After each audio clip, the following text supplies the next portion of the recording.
Assalamualaikum warahmatullahi wabarakatuh. Alhamdulillahi rabbil alamin. Wassalatu wassalamu ala rasulil karim an-nabiyil amin sayyidina Muhammadin wa ala alihi wa sahbihi wa ummatihi ila yaumiddin. Amma ba'd. Fa ya ibadallah, usi nafsi wa iyyakum bi taqwallahi faqad faza al-muttaqun. فلا تموتن إلا وأنتم مسلمون. فقال تعالى: يا أيها الذين آمنوا اتقوا الله حق تقاته ولا تموتن إلا وأنتم مسلمون. Para ibu sekalian, saudariku, baik yang di dalam ruangan masjid 1, lantai 2, ataupun di sekitaran halaman masjid yang tadi sempat kami lalui, saya bermohon kepada Allah mengawali kajian ini. Semoga seluruhnya mendapat kemuliaan yang sama di hadapan Allah Subhanahu wa taala. Dan semoga ta'lim kita hari ini selain mendatangkan rahmat dan barakah dari Allah, juga insyaallah menggugurkan dosa-dosa yang pernah kita kerjakan dalam hidup. Ibu sekalian, teman-teman yang insyaallah senantiasa mendapatkan rahmat Allah Subhanahu wa taala, hari ini kita akan lanjutkan kajian kita terkait dengan faidah atau manfaat ilmu dan pengaruhnya terhadap akhlak.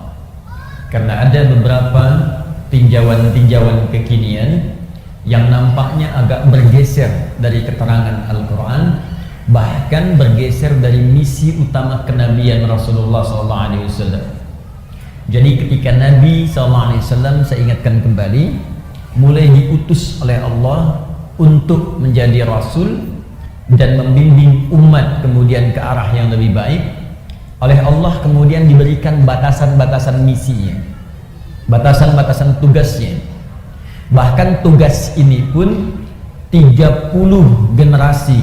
Saya tidak katakan 30 tahun ya, 30 generasi. Satu generasi itu bisa ribuan tahun masanya.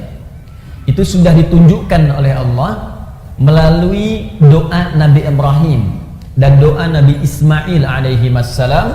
Nanti akan lahir seorang Rasul membawa misi-misi yang utama. Itu disebutkan di Al-Quran surah kedua Al-Baqarah ayat 129 ya, paling kiri sebelah atas di mushaf. Quran surah kedua Al-Baqarah ayat 129. Perhatikan kalimatnya, Rabbana wab'ats fihim rasulan minhum. Ya Allah, mohon nanti utus, lahirkan seorang Rasul yang terlahir di lingkungan sekitaran penduduk sini dekat Ka'bah. Jadi Nabi Ibrahim, Nabi Ismail berdoa bermohon kepada Allah agar kelak nanti lahir Rasul spesial, Rasul istimewa. Karena Rasulnya istimewa, maka dia mesti lahir di tempat yang paling istimewa di bumi. Tidak ada tempat yang paling istimewa di bumi kecuali Ka'bah Al-Musyarrafah. Karena itu saat Ka'bah pertama kali kemudian disebutkan dalam Al-Quran, itu terkait berkelindan dengan keberkahan di dalamnya. Yuk kita ambil Quran surah ketiga misal, Ali Imran ayat ke-96 sampai 97. Inna awwala baitin wudi'a lin-nasi lalladzi bi Bakkah mubarakah. Sungguh rumah pertama, tempat pertama di muka bumi yang dibangunkan untuk manusia. Jadi saking spesialnya, bukan manusia yang bangun, tapi dibangunkan untuk manusia. Jadi kalau kita kan biasa bangun rumah, yang bangun tukang, kan? Yang bangun manusia. Tapi yang ini tidak, dibangunkan untuk manusia, bukan manusia yang bangun. Dan sekitarannya penuh dengan keberkahan. Ya, Quran surah kedua Al-Baqarah ayat ke-126 ya, paling kanan sebelah bawah di mushaf. Wa idh qala Ibrahim rabbi ij'al hadha baladan amina warzuq ahlahu minat thamarati man amana minhum billahi wal yaumil akhir. Ketika Nabi Ibrahim berdoa, ya Allah, mohon jadikan negeri ini, ya sekitaran Ka'bah, Makkah dan sekitarannya, tempat yang paling menenteramkan di bumi. Karena itu ibu sekalian, teman-teman kalau datang ke Mekah, itu punya masalah sebesar apapun, di depan Ka'bah itu bisa hilang. Tiba-tiba yang keluar air mata aja, hati tenang. Ibu nggak percaya silahkan. Ibu sedang punya persoalan, sedang punya masalah, masuk rumah nggak enak, lihat TV nggak nyaman, lihat suami gelisah. Tapi di depan Ka'bah itu bisa hilang, bisa tenang gitu, bahkan bisa bikin status. Ternyata ini yang bisa menenangkan hatiku, ceplik gitu ya. Orang tawaf dia foto. Sebentar. Nah, ini jaminan. Jadi satu-satunya tempat di bumi satu yang bisa mendatangkan ketenangan. Yang kedua, saking berkahnya, itu kan tempatnya tandus, Bu. Ya, para akhwat sekalian, tempat itu tandus. Tempat itu tandus, panas luar biasa, bebatuannya sifatnya padat. Jadi kalau teman-teman main ke Mekah, ya saya doakan insya Allah yang belum pernah haji atau umrah bisa berangkat lebih cepat ya. Ya. Dan tidak cukup dengan amin, nabung. Siapkan dari sekarang nabung. Amin amin, kalau nggak ada persiapan nggak akan terwujud sampai kiamat kurang 2 hari. Sehari lagi buat persiapan lah, taubat minimal. Baik, saya kembalikan. Itu tempat tandus, bahkan air juga sulit, bebatuannya sifatnya padat. Itu ada di Quran surah ke-14 ayat 37. Ya, sifatnya biwadin ghairi dzi zar'in 'inda baitikal muharram. Kata Nabi Ibrahim, ya Allah, saya tinggalkan anak keturunanku ini di satu tempat di lembah yang tandus. Lembah yang tandus, air pun sulit didapatkan, tumbuhan enggak tumbuh. Cuma memang berkahnya inda baitikal muharram, karena dekat dengan Ka'bah ini, maka dia dapat keberkahan. Walaupun tak bisa tumbuh tanaman, batunya tandus luar biasa, pekat dan kuat luar biasa, tapi karena berkah, hampir semua buah-buahan itu ada di sana. Pisang ada, pohon pisang nggak ada, Bu, tapi pisangnya ada. Pohon apel nggak ada, apelnya ada. Pohon jeruk nggak ada, jeruknya ada. Itu cuma sekitaran Ka'bah al-Musyarrafah. Karena yang dilahirkan Rasul istimewa, maka kata Nabi Ibrahim, Nabi Ismail, ya Allah, mohon lahirkan seorang Rasul yang istimewa. Saking istimewanya, tempatnya harus di tempat yang istimewa, di dekat Ka'bah al-Musyarrafah. Tidak ada satu Rasul pun dari sejak Nabi Adam alaihissalam yang terlahir di dekat Ka'bah kecuali Nabi Muhammad sallallahu alaihi wasallam. Ya, Nabi Muhammad. Saya pernah tunjukkan kepada ibu dulu, masih ingat? Kalau ini Ka'bah kurang lebih seperti ini. Misal di sini bagian sisi Hajar Aswadnya, kita tarik garis lurus ke sini. Ya, sekitar 250 meter dari Hajar Aswad. Tarik lurus, sini bertemu dengan Bukit Safa. Lantai paling bawah bertemu dengan Babus Salam. Dari Babus Salam naik sedikit ke atas, di sini ada eskalator pertama, eskalator kedua. Ini ada tangga, ya, tangga biasa. Naik ke atas lurus sampai di sini. Di sini ada rumah yang sekarang menjadi perpustakaan, Al-Maktabah Al-Qadimah, Maktabah Makkah Al-Mukarramah. Sini ada perpustakaan, sini tempat air, ngambil air zam-zam yang menggunakan jerigen. Jerigennya dijual di sebelah sini, ada yang 10 lear, ada yang 5 real. Ngambilnya ke sini. Nabi lahir di sini. Tempat ini disebut dengan Maulid Nabi sallallahu alaihi wasallam, tempat dilahirkannya Nabi Muhammad sallallahu alaihi wasallam. Nah, yang ingin saya katakan, ketika keduanya berdoa, Nabi Ismail, Nabi Ibrahim alaihi wassalam, ya Allah, nanti utus seorang rasul yang lahirnya dekat tempat mulia ini. Ini persis yang dimaksud Nabi Muhammad sallallahu alaihi wasallam. Nabi Muhammad itu kelahirannya didoakan 30 generasi sebelum lahirnya beliau. Itu ribuan tahun masanya. Nabi Ibrahim ke Nabi Muhammad itu sallallahu alaihi wasallam itu jaraknya 30 generasi, Bu. Ya, Muhammad bin Abdullah bin Abdul Muttalib bin Hashim bin Abdul Manaf bin Qusay bin Murrah bin Kilab bin Ka'ab bin Ghalib bin Fihir bin Malik bin Nadar bin Kinan bin Khuzaimah bin Mudrikah bin Ilyas bin Nizar bin Mudar bin Ma'ad bin Adnan bin Addi bin Adri bin Muqawwam bin Nahur bin Tarikh bin Ya'rub bin Yasjub bin Nabit bin Ismail alaihissalam bin Ibrahim alaihissalam. 30. Ayo diulang. 30 generasi. Nah, apa yang terkait dengan pembahasan kita saat ini? Ketika kemudian berdoa, tidak sekedar berdoa Rasulnya lahir, tapi juga meminta kepada Allah membawa misi yang utama. Apa misinya? Satu, kembali ke Quran surah kedua Al-Baqarah tadi ayat 129. Perhatikan 4 misinya. Satu, yatslu alaihim ayatika. Ya Allah, mohon perkenankan Rasul ini nanti saat ia ditugaskan menjadi Rasul akan membimbing umatnya dengan ayat-ayatmu, membacakan, mengajarkan kepada umatnya ayat-ayatmu. Yatslu alaihim ayatika. Maka Allah kemudian kabulkan, diturunkanlah ayat-ayat. Mulai Quran surah ke-96 ayat yang pertama, Iqra bismi rabbikal ladzi khalaq, sampai terkumpul dari Al-Fatihah sampai An-Nas. Karena dibacakan, didengar bacaan-bacaan yang dibacakan disebut dengan qiraah. Ya, kalau dibacakan terus tanpa pernah bosan, berulang-ulang disebut dengan Quran namanya. Quran. Kalau beda dengan bacaan biasa mungkin ada yang terus dibacakan tapi bosan. Yang ini dijamin oleh Allah terus dibacakan, terus diulang. Bahkan setiap hari manusia bisa 17 kali mengulangnya dan tidak pernah ada yang bosan. Maka tambah alif lam di depannya menjadi Al-Quran.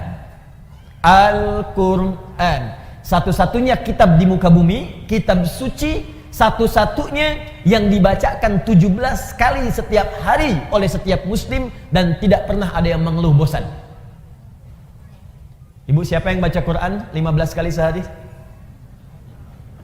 Kebanyakan Ustaz. Baik. Yang 1 kali sehari baca Quran ada? Boleh angkat tangan? Masya Allah. 2 kali sehari? Masya Allah. 3 kali sehari? Tidak ada. Berarti ibu sholatnya cuma sekali, 1 rakaat. Berarti sholat subuh tadi 1 rakaat ya? Kan kita baca Al-Fatihah 17 kali sehari. Al-Fatihah Al-Quran bukan? Al-Quran dibaca pasti 17 kali sehari karena jumlah rakaat sholat itu 17 rakaat. Jadi kalau ada yang baca Al-Fatihah cuma sekali sehari, itu artinya sholat subuhnya 1 rakaat. Nah, kembali ke sini. Bukankah semua isi Al-Quran disebut ayat? Ya kan? Al-Fatihah 7 ayat, Al-Baqarah 286 ayat, Ali Imran 200 ayat, An-Nisa 176 ayat. Perhatikan doa Nabi Ibrahim tadi. Yatslu alaihim ayatika, ayat. Ya Allah, mohon utus nanti seorang Rasul yang akan mengajarkan pada umatnya ayat-ayatmu. Maka turunlah Al-Quran, disebut isinya dengan ayat, dikabulkan bagian pertama. Jelas? Nah, karena ini isi Al-Quran seluruhnya itu bimbingan hidup, diajarkan oleh Nabi pada kita. Nah, saat Nabi mengajarkan kepada kita itu, tuntunan Nabi ketika mengajarkan kepada kita dijelaskan oleh Nabi, maka terkumpullah ajaran-ajaran Nabi. Kumpulan dari sesuatu ajaran disebut dengan kitab namanya. Baik, teruskan ayatnya. Rabbana wab'ats fihim rasulan minhum yatslu alaihim ayatika wa yu'allimuhumul kitab. Saya ulang. 1 ayat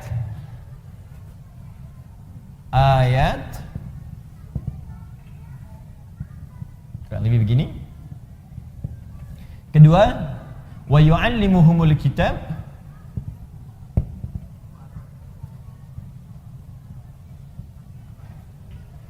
Contoh. Tahan, nanti ibu akan paham ketika saya selesaikan di akhir apa yang saya maksudkan. Baik, ibu sekalian, para akhwat. Kata Nabi Ibrahim, Nabi Ismail, ya Allah, utus seorang Rasul dan turunkan ayat kepada Rasul ini untuk mengajarkan umatnya. Maka Allah turunkan. Ada ayat misalnya tentang sholat, bimbingan, bagaimana cara menyembah Allah subhanahu wa ta'ala. Turun Quran surah kedua Al-Baqarah ayat ke-43. Wa aqimus sholat, tunaikan sholat. Ayatnya kan turun kan? Maka turun ayat. Makanya tidak boleh kita beribadah kalau tidak ada ayatnya, tidak ada dalilnya. Baik itu ayat dari Allah atau petunjuk dari Nabi. Jadi kalau ibadah itu saking sayangnya Allah, kamu gak usah banyak-banyak ibadahnya. Ini yang saya tunjukkan aja, kamu kerjakan. Jadi dalam ibadah itu gak boleh kreatif. Ya. Apa yang Allah tunjukkan, saking inginnya Allah mudah dan gak capek ibadah kita. Ini aja kerjakan nih, turun. Nah, cuma kan gak cukup dengan ayat. Wa aqimus shalat, tunaikan salat. Orang bertanya, "Ya Rasulullah, bagaimana cara salatnya?" Gak cukup dengan turun ayat, "Ayo kerjakan salat." Caranya bagaimana? Maka yang kedua kemudian turunlah kalimat wa yu'allimuhumul kitab. Ajarkan caranya. Maka diajarkan oleh Nabi dari mulai takbir sampai dengan salam. Turun ayat, kerjakan salat. Bagaimana caranya? Ditunjukkan oleh Nabi. Begini cara takbirnya. Ya, begini cara sedekapnya. Begini cara rukuknya, begini cara sujudnya sampai dengan salamnya. Dikabulkan. Doa yang kedua, Nabi Ibrahim, Nabi Ismail dikabulkan oleh Allah Subhanahu wa taala.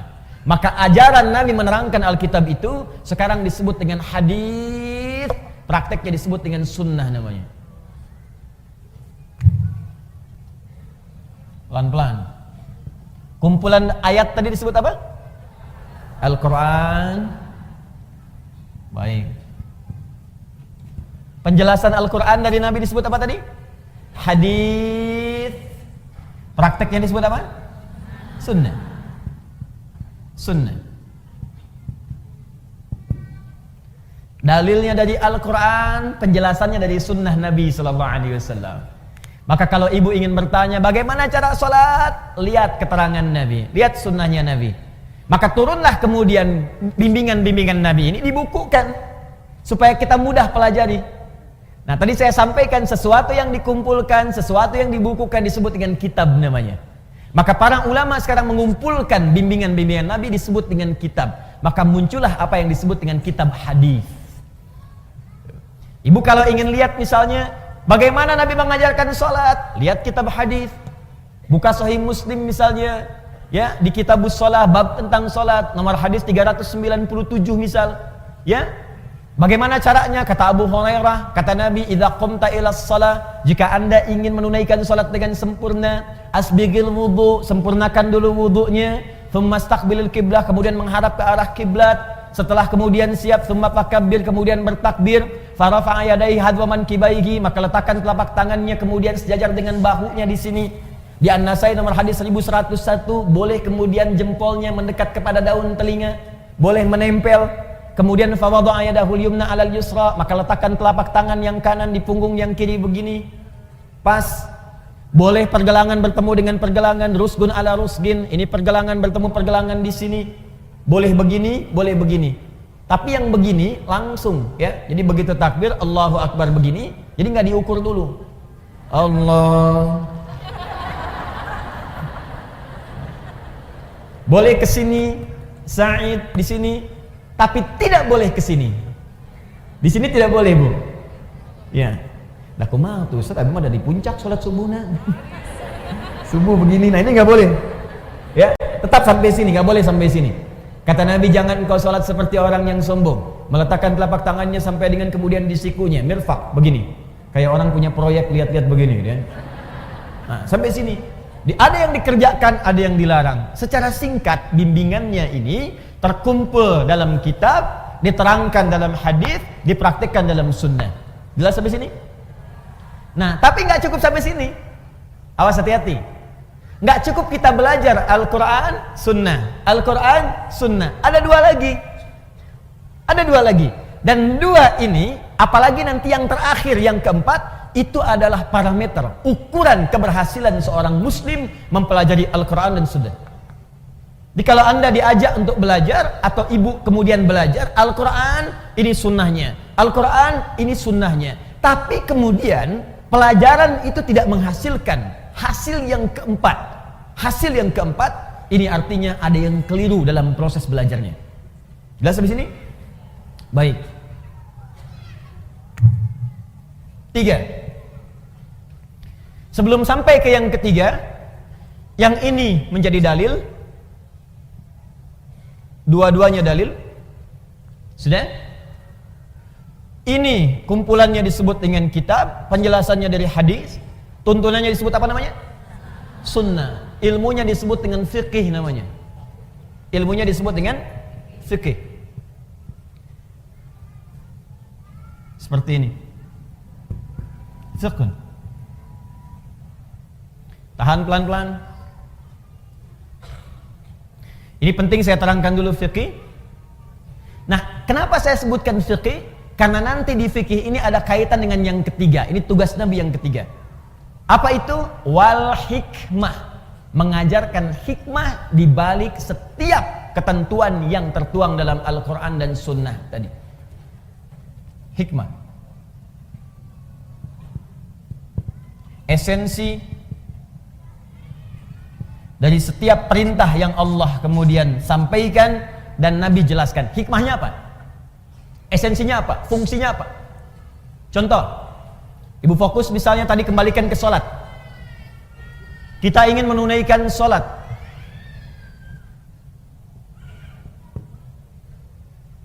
Saat kita akan kerjakan sholat, sholat ibadah bukan? Ibadah. Karena sholat masuk kategori ibadah, maka kita harus melihat ada dalilnya enggak ini. Jelas? Ada ustaz, kita keluarkan satu. Quran surah kedua misal. Ayat 43. Paling kanan pertengahan. Wa aqimus shalah, dan tunaikan oleh kalian salat. Karena ada perintah tunaikan salat, maka kita siap mengerjakan salat. Kemudian yang kedua, caranya bagaimana? Fikih. Caranya, tuntunannya. Maka kita buka keterangan dari Nabi seperti apa Nabi mengajarkan kita salat. Kita keluarkan misal buka kitab tentang hadis. Kita ambil misalnya di sini Sahih Bukhari dan Muslim, Al-Bukhari dan Muslim.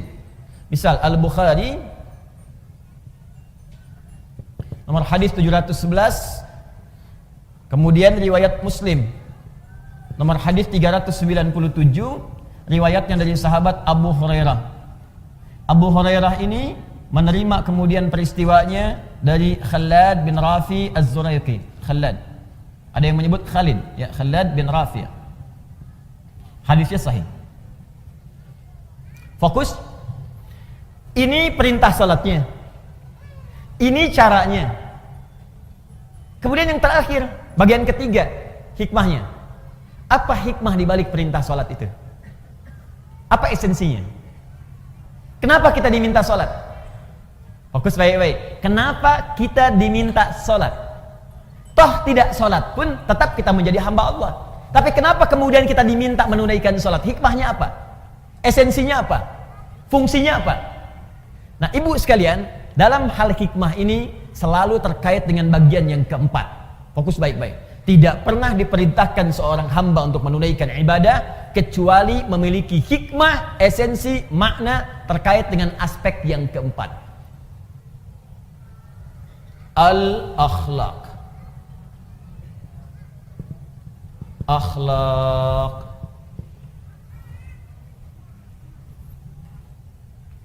Tahan. Saya kembalikan ke nomor 3 dulu sebelum kita masuk ke akhlak. 1. Buka Quran surah ke-20. Ayat yang ke-14. Ada? Quran surah Thaha. Thaha. Ya? Ma anzalna ilaikal Qur'ana litashqa. Ayat ke-14. 14. Innani anallah. Ada? Innani anallah la ilaha illa ana fa'budni. Ada? Wa aqimis salata li dzikri. Ada? Baik, sekarang perhatikan baik-baik. Ibu sekalian, yang Tuhan itu siapa? Allah. Pencipta kita siapa? Yang hamba siapa? Kita, manusia.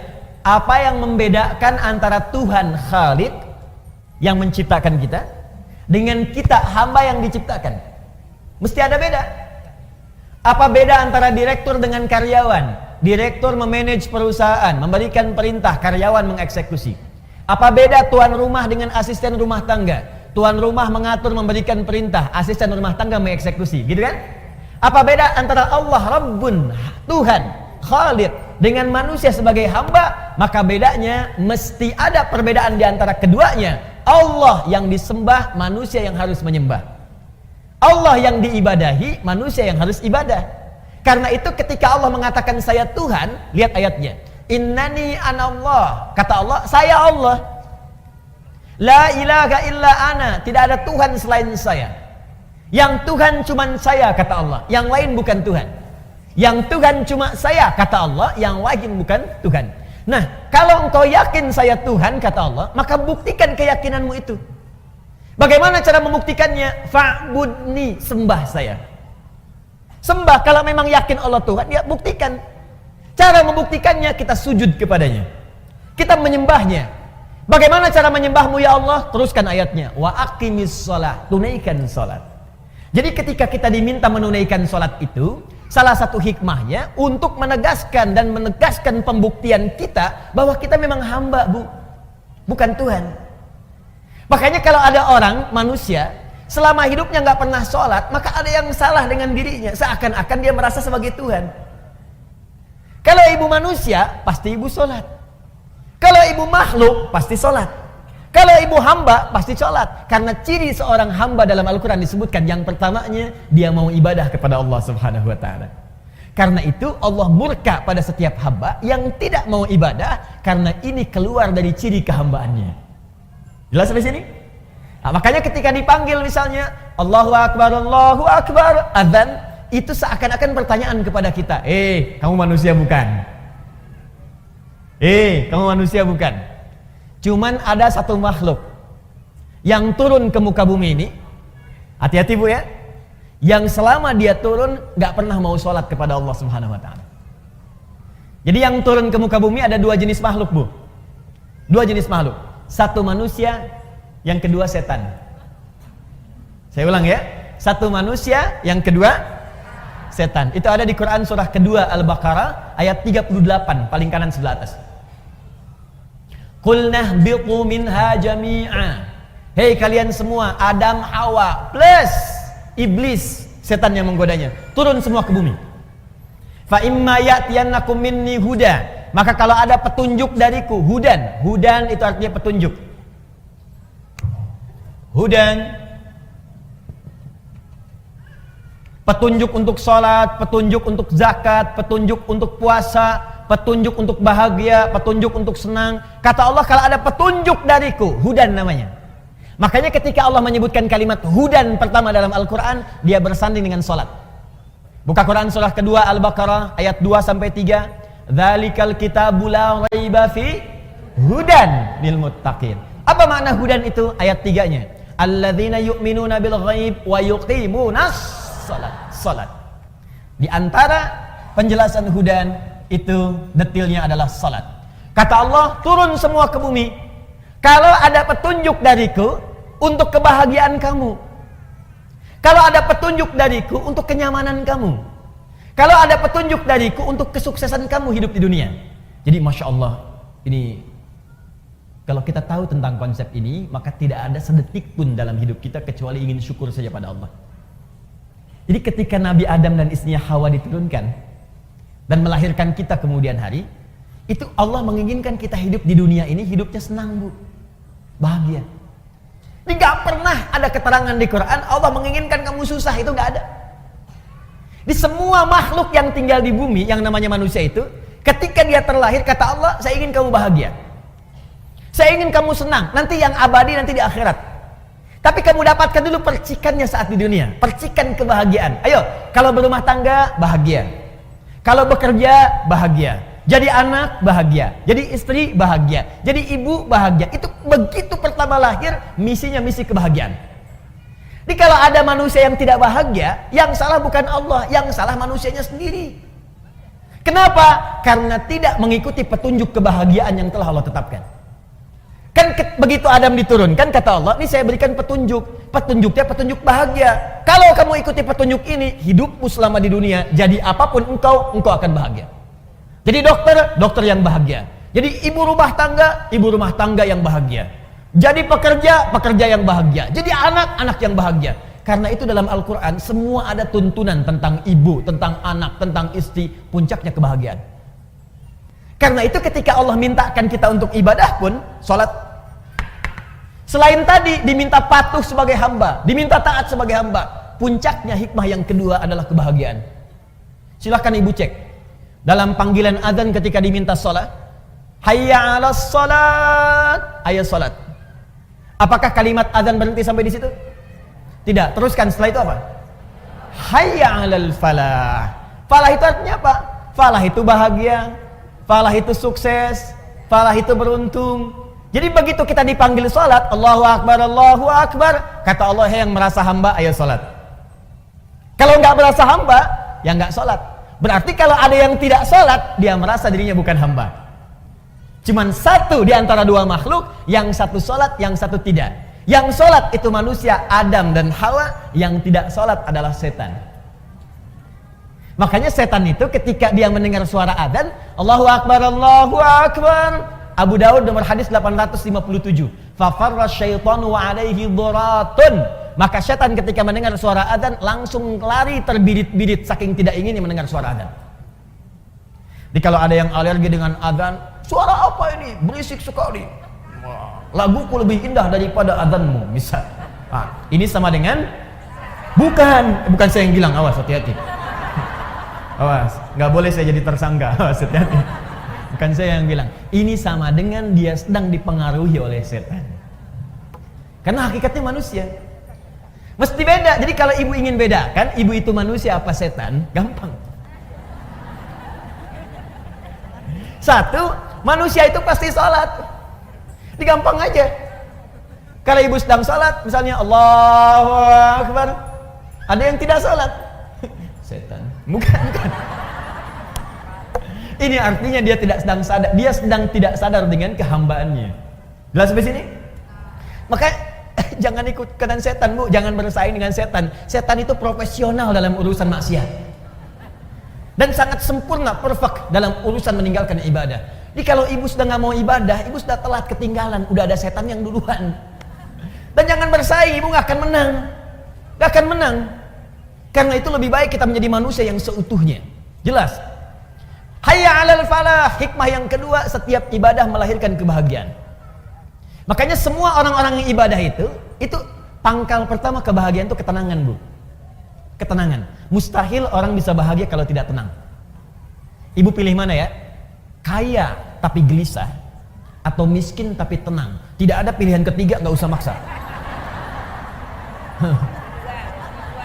Kaya tapi gelisah atau miskin tapi tenang.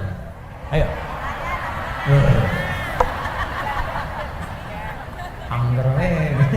Kaya tapi tenang. Kaya tapi tenang. Ya itulah ibu-ibu. Selalu ada pilihan yang ketiga. Mau ke majelis taklim, ikut pengajian, datang pada suami, wah bawa proposal tentang warna baju, kan? Satu merah, yang kedua biru. Masya Allah. Ayah mana yang paling bagus ya? Merah atau biru? Kayaknya biru deh, Mak. Kayaknya merah deh, ya. Nanya tapi udah punya pilihan. Ya. Masih mending kalau dipakai, begitu keluar kuning. Selalu ada pilihan yang ketiga. Gak apa-apa. Gak apa-apa. Nah, kebahagiaan itu pangkalnya ketenangan. Jadi mustahil ada orang bahagia kalau nggak tenang, itu mustahil. Karena itu hikmah ibadah, itu setiap kita menunaikan ibadah pasti ada ketenangan. Ibu kalau nggak percaya silakan. Ibu kalau sedang baca Quran tenang nggak? Tenang. Baca Quran ibadah bukan? Ibu kalau sedang berdoa tenang nggak? Tenang. Jadi berdoa itu walaupun solusi belum datang, tapi ketenangan tiba. Ya Allah, berikan kecerdasan pada anakku. Ya Allah, luluskan ia dalam ujiannya esok. Ujiannya baru besok, tapi ketenangannya sudah ada. Ya Allah, lancarkan pekerjaan suamiku, ya Allah. Ya Allah, tenangkan keadaan jiwa-jiwa kami. Jadi pekerjaan baru besok dikerjakan, tapi ketenangannya sudah tiba. Semua ibadah, pangkal pertamanya melahirkan ketenangan. Makanya ada rumus dalam perkataan para ulama, ibu, kalau sedang tidak tenang, sedang gelisah dalam urusan dunia, ibu berdoa. Atau ibadah. Pilih jenisnya yang mudah kita kerjakan. Misal di rumah tangga ada persoalan, alih-alih ibu bikin status yang tidak jelas. Sekarang banyak peluang dilakukan di media sosial. Ya lebih baik ibu kerjakan ibadah, ambil wudhu, menghadap ke kiblat, buka mushaf, baca. Walaupun solusi belum datang, tapi ketenangan itu akan tiba. Ustadz kalau nulis statusnya sambil baca mushaf gimana? Sama aja salah tuh. Kamu tidak seperti yang aku kira. Nungguin komen gitu kan sampai maghrib. Baca Quran, doa, sholat. Ya, lakukan pekerjaan itu, ketenangan akan tiba. Nah, itu yang dimaksud dengan hikmah, esensinya. Nah, tapi ada puncak hikmah. Ini tujuan yang paling tinggi di balik semua perintah ibadah. Dan ini misi yang paling puncak dari setiap misi kerasulan Nabi Muhammad sallallahu alaihi wasallam. Fokus baik-baik. Bahkan saking pentingnya misi ini, Nabi sendiri yang menegaskan dengan lisannya. Kalau Adi Hidayat yang menyampaikan, Anda boleh ragukan atau tinggalkan. Tapi kalau Nabi yang sampaikan, beliau Shadiqul Amin, orang yang tidak pernah keliru dan terpercaya dalam hidupnya. Ya, tidak pernah berbuat salah dalam pengertian keliru, apalagi dusta. Maaf, dan beliau senantiasa dipercaya bahkan oleh lawan-lawannya. Shadiqul Amin. Apa perkataan Nabi? Buka dalam kitab Syu'abul Iman, diriwayatkan oleh Al-Imam Al-Baihaqi, dikenal dengan Sunan Al-Baihaqi, kitabnya Syu'abul Iman, nomor hadis 2009 sampai 2010. Fokus. Innama bu'ithu liutammima salihal akhlaq. Sungguh misi utamaku. Fokus. Misi utamaku ketika aku diutus ke muka bumi ini adalah untuk menyempurnakan kemuliaan akhlak. Untuk menyempurnakan kemuliaan akhlak. Jadi misi utama Nabi, kenapa diturunkan Al-Quran kepada Nabi? Untuk membimbing umatnya supaya berakhlak mulia. Kenapa Nabi menjelaskan lewat hadis? Supaya umatnya berakhlak mulia. Kenapa ada hikmah di balik ibadah? Supaya dengan hikmah itu dibimbing kepada akhlak yang mulia. Puncaknya ini. Jika ada orang jujur di bumi, umat Islam mesti lebih jujur. Kalau ada orang tawadhu di bumi, umat Islam mesti yang paling tawadhu. Kalau ada orang sabar di bumi, umat Islam mesti yang paling sabar. Kesempurnaan akhlak. Karena itu, perhatikan baik-baik. Bagian keempat ini, lihat puncaknya. Kembalikan ke Al-Baqarah 129. Rabbana wab'ats fihim rasulan minhum yatslu 'alaihim ayatika, ayat sudah. Wa yu'allimuhumul kitab, kitab sudah. Wal hikmah, hikmah sudah. Yang keempat, wa yuzakkihim, dan menjadikan hati mereka bersih, suci. Kebersihan hati, kebersihan jiwa, itu yang disebut dengan puncak akhlak. Dalilnya, penegasannya di kitab Syu'abul Iman nomor hadis 2009 sampai 2010. Wa yuzakkihim, bersih jiwanya. Kalau jiwanya bersih, maka semua anggota tubuhnya pasti akan berbuat kebaikan. Perbuatan baik yang dikerjakan seluruh anggota tubuh itu yang disebut dengan akhlak namanya. Jelas sampai sini? Sekarang yuk kita buktikan. Saya agak pelan-pelan supaya kita mengerti. Fokus. Contoh salat. Kembali. Ibadah bukan? Karena itu mesti ada apa? Dalil. Ambil dari Al-Quran, dalilnya Quran surah kedua ayat 43. Jelas? Baik. Caranya bagaimana? Yu'allimuhumul kitab, lihat di Al-Bukhari hadisnya. Lihat di Muslim, ini cara salatnya. Jadi nggak boleh ngarang-ngarang cara salat sendiri, tidak boleh. Yang ketiga, hikmahnya apa? Tadi, hikmahnya untuk pembuktian kita sebagai seorang hamba. Misal, dalilnya Quran surah ke-20 ayat ke-14. Hikmahnya apalagi tadi? Untuk mendatangkan kebahagiaan. Misal, Quran surah ke-23 ayat 1 sampai 2. Qad aflahal mu'minun. Sungguh orang beriman akan menggenggam kebahagiaan dan kesuksesan. Apa amalannya? Ayat keduanya, alladzina hum fi salatihim khashi'un, yaitu orang-orang yang salatnya khusyuk. Di puncak kebahagiaan bisa diraih dengan salat yang khusyuk. Nah, sekarang bagian terakhir. Salat yang baik itu pasti akan berdampak kepada akhlak. Akhlak yang mulia. Maaf, mata orang yang salat pasti baik. Telinga orang yang salat pasti mendengar yang baik. Tangan orang yang salat mengerjakan yang baik. Kaki orang yang salat akan melangkah kepada yang baik. Apa dalil dari semua ini?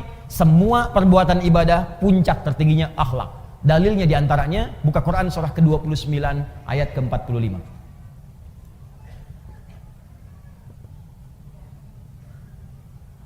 Al-Ankabut ayat 45. Ibu hafal insyaallah pertengahannya, cuman awalnya aja barangkali yang sering dilupakan. Buktinya gampang. Innas sholata tanha. Itu pertengahannya. Awalnya utlu ma uhya ilaika minal kitab. Lihat utslu tilawah, Bu. Coba Ibu bandingkan dengan Al-Baqarah 129. Rabbana wab'ats fihim rasulan minhum yatslu alaihim ayatika. Yatslu itu baca, pelajari. Perintahnya utslu. Sebelum Anda sholat, baca dulu, pelajari dulu, lihat keterangan yang bersumber dari Nabi. Utslu, utslu.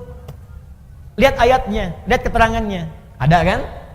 Terus utslu ma uhiya ilaika minal kitab. Kitab ada lagi disebutkan.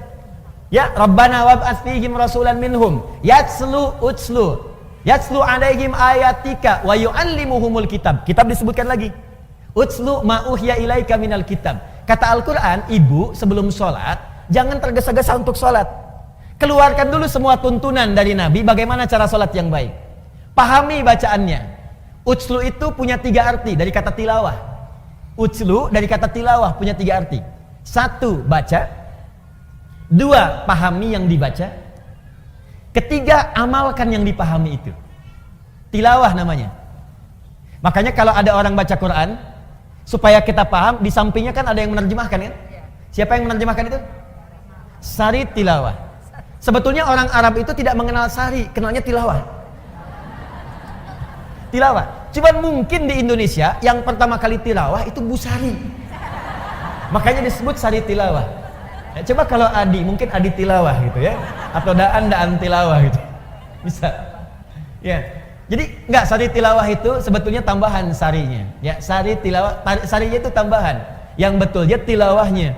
Cuman karena mungkin pertama kali yang tilawah Busari, makanya sari tilawah. Tapi poinnya, kenapa ada sari tilawah? Supaya bisa memahamkan kepada kita apa yang dimaksud bacaan tadi. Nah, persis sama dalam sholat. Kata Allah sebelum sholat, baca dulu bacaan sholat. Pahami dulu. Memahami sesuatu disebut fikih namanya. Ini. Saya tulis. Fikih. Makanya kalau ibu belajar tentang hukum ibadah, itu pasti semua fikih. Nggak ada tulisan ilmu, fikih.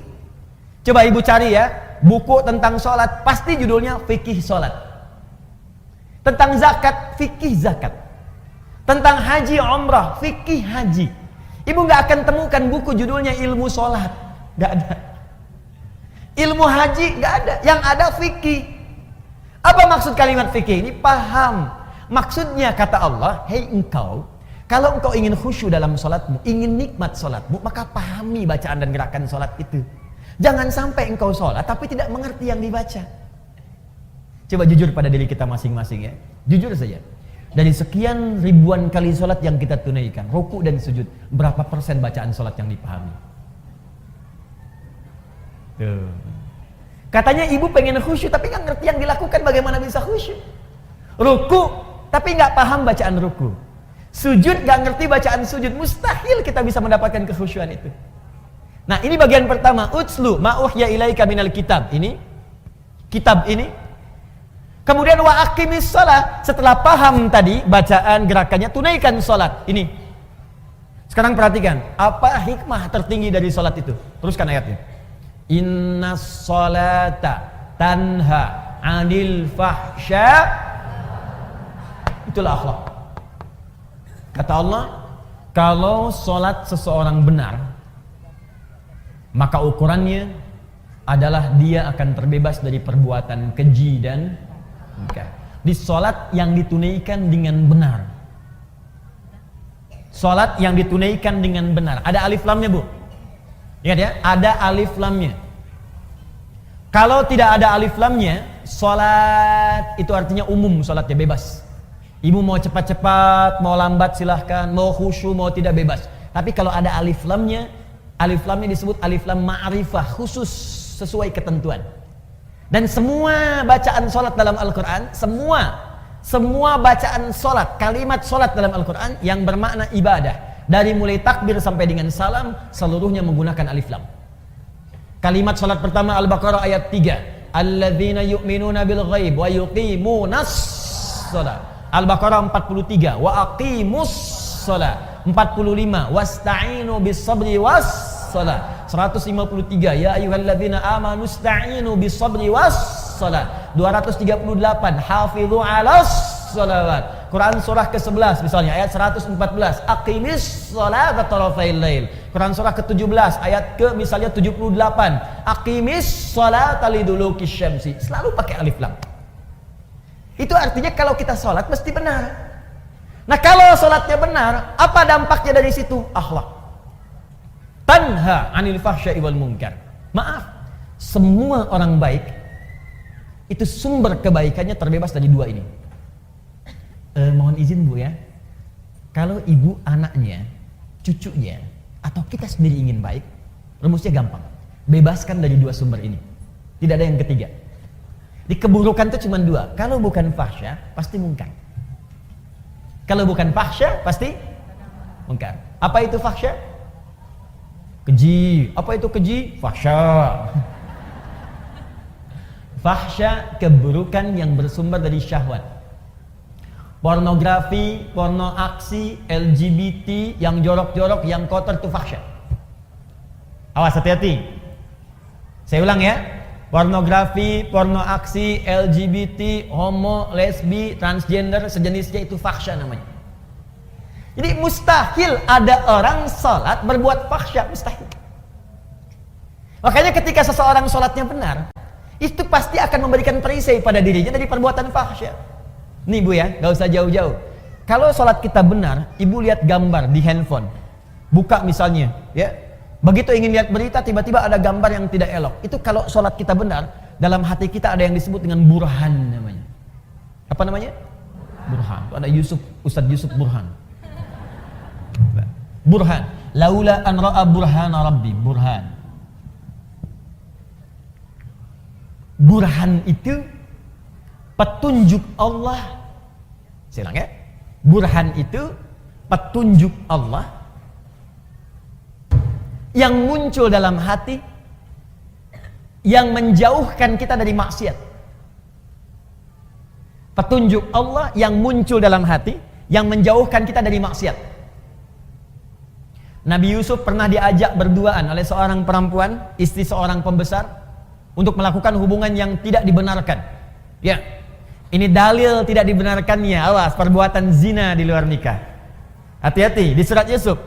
Ya, walaqad hammat bihi, ya, wa hamma biha laula an ra'a burhana rabbi. Perempuan itu mengajak Yusuf untuk berduaan. Perempuan itu telah memiliki suami. Yusuf belum menikah sama sekali, diajak berduaan. Ini dalil jelas dalam Al-Quran tidak diperbolehkannya hubungan seksual di luar pernikahan. Jadi nggak usah bikin disertasi, capek. Ya, udah satu ayat baca selesai. Ini artinya orangnya jarang baca Quran. Balik ke sini. Ketika kemudian ditampakkan oleh Allah, laula ara'a burhana rabbi, kalau dia tidak merasakan, melihat burhan, petunjuk di hatinya dari Allah, ini salah, jangan lakukan. Kalau Nabi itu pasti dijaga, maksum. Nabi nggak mungkin berbuat maksiat, dijaga. Kalau kita karena bukan Nabi, dorongan nafsu itu ada, tapi oleh Allah diberikan pancaran di hatinya supaya mencegah dia berbuat maksiat. Makanya ibu sering dengar suara hati ketika berbuat salah. Kalau nggak percaya begini Bu, tes ya, tes. Masih ada nggak nih? Nanti keluar dari sini, ibu coba pakai sendal orang lain. Ngetes, awas, bukan dia lakukan, ngetes.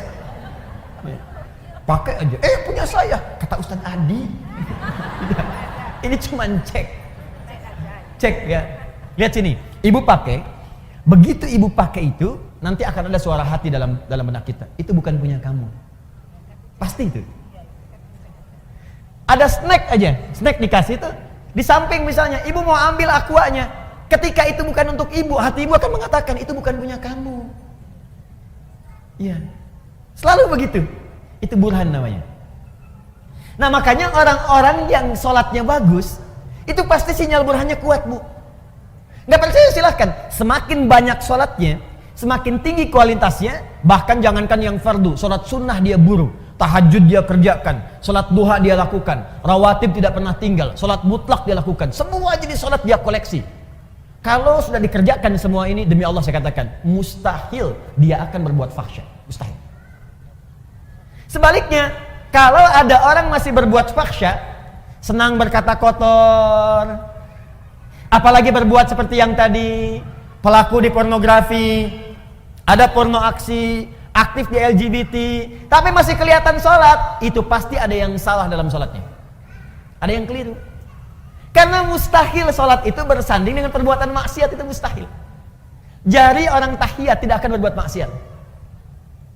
Makanya misalnya yang menyimpang tadi, Ada yang saudara kita sakit misalnya ya, yang homo, yang lesbi, kita doakan supaya sembuh, kita ajak untuk kembali.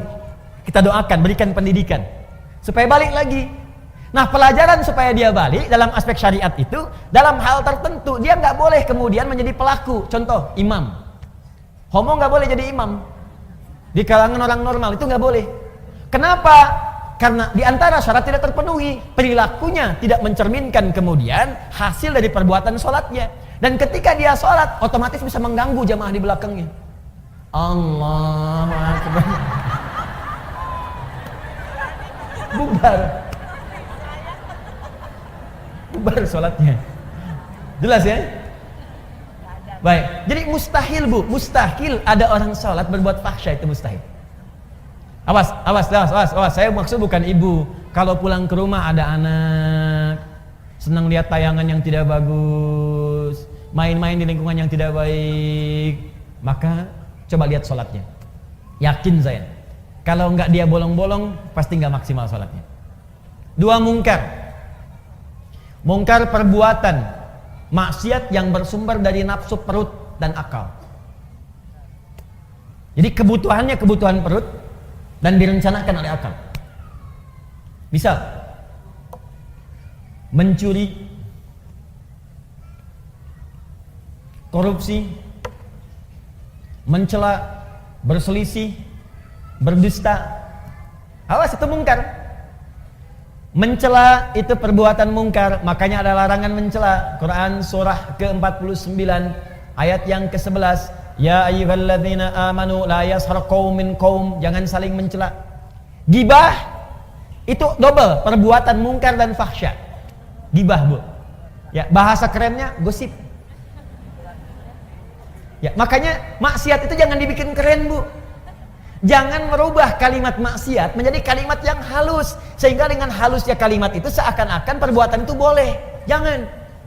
Ibu katakan aja begitu. Sekarang kan misalnya Bu ya, maaf ya, mencuri sekarang kan dimodifikasi kalimatnya. Korupsi, udah aja sebut maling, itu jelas selesai. Kenapa yang ayam disebut maling, yang besar-besar disebut koruptor? Kan jadi kayak keren. Makanya ketika dibawa kemudian oleh petugas, gayanya kayak mau pergi ke hotel, bawa koper, bawa apa, rombongan gitu kan. Udah ada sebut maling, udah selesai. Ya. Orang-orang yang menjual diri, laki-lakinya, perempuannya sebut pezina. Ini diperbagus, karena diperbagus seakan-akan jadi boleh. Kupu-kupu malam.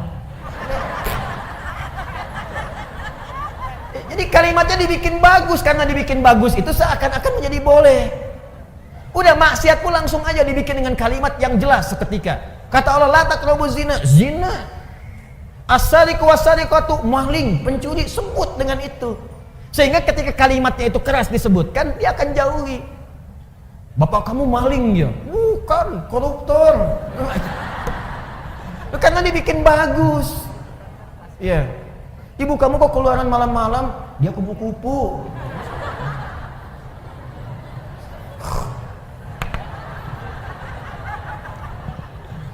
Paham? Nah, jadi orang kalau salatnya benar itu pasti lahirnya akhlak. Dia akan menjauhi perselisihan. Dia akan menjauhi gibah, gosip. Awas, Bu. Maaf ya, saya tunjuk ibu karena memang pesan di Qur'annya itu lebih kuat ke perempuan. Laki-laki mungkin, tapi perempuan lebih kuat cenderungannya. Itu ada di surat ibu. Ya, surat An-Nisa ayat 34, paling kiri sebelah atas. Saya lompat sedikit.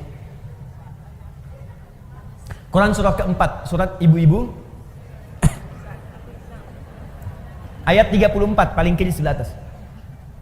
Ar-rijalu qawwamuna 'alan nisa bima faddalallahu ba'dahum 'ala ba'din wa bima anfaqu min amwalihim. Ada ayatnya? Oke, sekarang lihat pertengahan ayatnya. Fas-salihatu, maka istri-istri yang salehah itu, perempuan-perempuan yang salehah itu. Siapa yang ingin jadi perempuan salehah boleh angkat tangan. Baik. Sekarang turunkan tangannya. Saya tidak butuh tangannya, tapi yang saya butuhkan adalah kesesuaian dengan ciri ayatnya. Ibu ngangkat sampai ke lantai 2, sampai ke kubah. Kalau nggak sesuai dengan ciri ayat ini, maka tidak akan pernah selaras dengan apa yang Allah inginkan. Nah, sekarang lihat. Fas-salihatu, Ciri istri solihah itu kata Allah yang utamanya ada dua. Satu qanitatun, qanita, jamaknya qanitat. Ibu qanita, apa artinya? Qanitat itu artinya orang yang taat kepada Allah. Kalau dalam konteks istri, orang yang taat kepada Allah dengan cara menaati suaminya pada yang baik-baik menurut Allah. Itu cara memahaminya. Di istri yang solihah itu, dia taat kepada Allah. Bagaimana cara taatnya? Menaati suaminya sepanjang suaminya minta yang baik menurut Allah. Misal, kata suami, "Ma, berhijab ya, insya Allah ya, solihah. Ma, besok ikut ta'lim ya, insya Allah Pak, solihah. Ma, malam tahajud ya, insya Allah Pak, solihah. Ma, besok baca Quran ya, Pak nanti aja deh, setengah solihah." Ngapain sih Pak Quran melulu? Tidak solihah. Jelas? Nah, jadi ibu, kalau suami minta pada yang baik-baik, ibu cepat kerjakan. Sebetulnya bukan suami yang minta, tapi Allah yang menurunkan lewat perintah itu untuk bertanya kepada Anda. Hei, kamu solihah bukan? Kamu solihah tidak? Tidak Ustadz, saya anak. Bukan namanya, sifatnya. Di ketika lewat kemudian di kalimat ustadz, apalagi di kalimat suami, itu untuk mengecek sifat solihah itu ada tidak. Mama, nanti mama malam tahajud ya, kalau papa terlampau capek mama bangun. Papa gimana sih nyuruh tapi tidak dilaksanakan? Jangan lihat kalimat itunya bu, lihat kalimat perintahnya. Boleh jadi itu titipan Allah untuk menaikkan level solihah ibu. Karena itu ketika suami dipasangkan dengan istri, seringkali Allah kirimkan kemudian karakter-karakter pada suami, perintah-perintah pada suami, sebetulnya untuk menyempurnakan sifat istri. Itu hikmahnya. Dan sebaliknya, diturunkan kemudian pasangan pada istri yang serupa, karena ini kemudian lahan untuk menyempurnakan sifat suami. Makanya pasangan itu pasti sesuai. Dan jangan pernah mengharapkan pasangan orang. Kenapa suami saya tidak seperti ustadz ya? Udah itu jalurnya. Jelas ya? Nah, cirinya itu. Tapi kalau suami memerintahkan kepada yang tidak baik menurut Allah, ibu boleh tolak dengan cara yang lembut. Ma, besok papa ada family gathering di perusahaan.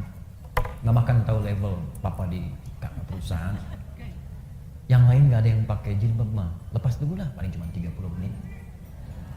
Ibu boleh tolak dengan cara yang lembut. Pa, pekerjaan rezeki itu sudah Allah atur Pak. Yang belum teratur kan surga kita. Mama khawatir ketika jilbab ini dilepas kita terpisah di surga. Lebih baik kita kenakan ini, dan ini bisa mengantarkan kita pada rezeki yang baik dan ridha Allah Subhanahu wa taala. Khawatir gimana kalau nanti saat dibuka mama wafat? Siapa yang tanggung jawab?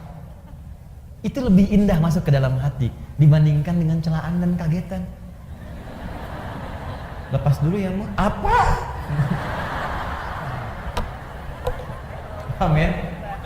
Itu begitulah. Walaupun memang tidak mudah. Ustadz juga sama ya. Sama. Makanya jarang Ustadz ceramah bawa istrinya. Itu sangat jarang. Ini live mas. Nanti kita selesaikan di rumah. Dua. Nah ini kaitan dengan yang tadi. Hafizatun lil ghaibi bima hafizallah. Jadi istri salihah itu adalah menjaga nama baik keluarga, suami, khususnya ketika tidak sedang bersamanya. Perhatikan baik-baik, yang telah Allah tutupi. Jadi kalau ada aib di rumah tangga, kata Allah jangan buka keluar. Ini jaminan Allah bu ya. Sepanjang ibu tidak buka keluar, maka Allah akan tutup sampai dengan hari kiamat. Makanya kata Nabi, kalau ada peristiwa terjadi malam hari nggak enak, siangnya jangan dibuka, tutup. Kalau ada peristiwa siang, jangan dibuka malamnya. Nah ini yang terjadi seringkali, siang masih dibuka. Dan sekarang wasilahnya banyak, media sosial. Dia gak keluar rumah, tapi bisa bikin status di dalam rumah. Nah yang paling tidak elok itu kadang-kadang, ini menjadi bahan untuk berbuat maksiat. Padahal dia sholat, tapi masih dikerjakan. Yang digosipkan bukan urusan luar, yang dibawa keluar justru masalah di dalam rumah. Judulnya memang pengajian datang. Ustadz belum tiba ketemu kawan, saling bersalaman. Apa kabar? Iya sayang, kemana aja? Alhamdulillah sehat. Gimana kabarnya? Baik. Keluarga gimana? Sehat. Suami gimana? Di situ masalahnya.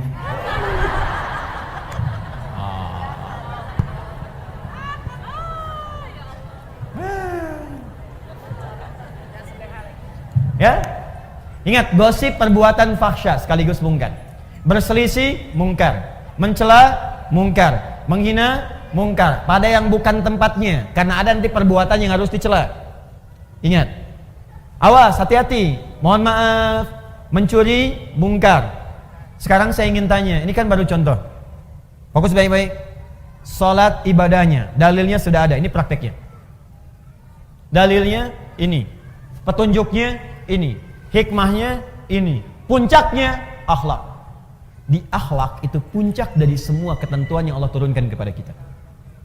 Puncak salat, akhlak. Puncak zakat, akhlak. Puncak kemudian baca Quran, akhlak. Dan puncak ilmu pun akhlak. Menuntut ilmu ibadah bukan? Ibadah, makanya dalilnya banyak di Quran. Apa dalilnya? Sepanjang ibadah mesti ada dalil. Banyak dalilnya. Quran surah 96 ayat 1. Iqra bismi rabbikal ladzi khalaq. Dalil menuntut ilmu. Quran surah ke-9 ayat 122. Wa ma kana al mu'minuna liyanfiru kaffah falaula nafara min kulli firqatin minhum ta'ifah liyatafaqahu fid din. Cara menuntut ilmu. Majlisnya ada. Quran surah 58 ayat ke-11. Ya ayyuhalladzina amanu idza qila lakum tafassahu fil majalisi yafillahu ya fafsahillah yafsahillahu lakum. Fafsahu yafsahillahu lakum. Hai orang-orang beriman, kalau diperintahkan kepadamu, ayo cepat penuhi majlis-majlis, share informasinya, share tempatnya. Siapa yang bisa meluaskan majlisnya akan diluaskan oleh Allah Subhanahu wa taala. Dari mana itu Ustaz tahu ayat ilmu? Teruskan ayatnya. Yarfa'illahu alladhina amanu minkum walladhina utul ilma darajat. Ayatnya ada. Hadisnya utlubul ilma. Ya, talabul ilmi faridatun ala kulli muslim. Menuntut ilmu itu kewajiban dari setiap muslim. Ibnu Majah nomor hadis 233. Man salaka tariqan yaltamisu fihi ilma sahalallahu lahu tariqan ilal jannah. Siapa yang berusaha datang ke majelis ilmu dengan segenap kemampuan dirinya, maka Allah akan catat untuk meringankan langkahnya ke surga. Al-Bukhari Kitabul Ilmi nomor hadis 71. Ya, perhatikan baik-baik. Man yuridillahu fihi khaira yufaqihu fid din. Siapa yang Allah inginkan menjadi orang yang lebih baik, maka dia akan didorong untuk belajar ilmu agama. Al-Qur'annya ada, hadisnya ada, hikmahnya banyak. Ilmu membuat orang lebih pintar, ilmu membuat turun ayatnya la yastawil ladina ya'lamuna wal ladina la ya'lamun. Tidak sama orang berilmu dengan yang tidak berilmu. Orang berilmu punya derajat di sisi Allah. Bertauhid harus pakai ilmu. Quran surah 47 ayat ke-19. Fa'lam, mesti punya ilmu. Annahu la ilaha illallah, untuk menetapkan tiada Tuhan selain Allah. Ilmu. Hikmahnya ada. Dalil ada. Hadis ada. Hikmah ada. Puncak terakhirnya akhlak. Jadi kalau ibu belajar ilmu, datang ke pengajian, belajar. Apa yang dipelajari? Al-Quran. Apa yang dipelajari? Sunnah. Tapi ketika Anda keluar dari tempat pengajian itu, Anda belajar Quran dan Sunnah. Tapi ketika keluar tidak membawa akhlak, berarti ada yang salah dengan pelajarannya. Ibu tuh keluar dari pengajian Al-Quran dan Sunnah, tapi ketika keluar kok pandai mencela. Apa yang ibu pelajari? Anda belajar Al-Quran dan Sunnah, begitu keluar dari pengajian pandai berselisih. Apa yang Anda pelajari? Semua sahabat yang belajar dengan Nabi, ketika akan praktek yang dibawa akhlak dulu. Silakan perhatikan baik-baik. Nabi sedang ke masjid, orang-orang mau sholat, tiba-tiba datang seorang Arab Badui. Dia tidak tahu di mana toiletnya. Zaman Nabi nggak seperti masjid TSM seperti ini. Masjidnya bagus, ada karpetnya. Ini tanah. Sulit mencari toilet. Tiba-tiba Arab Badui karena nggak tahu lari ke pojok masjid, buang air kecil di situ.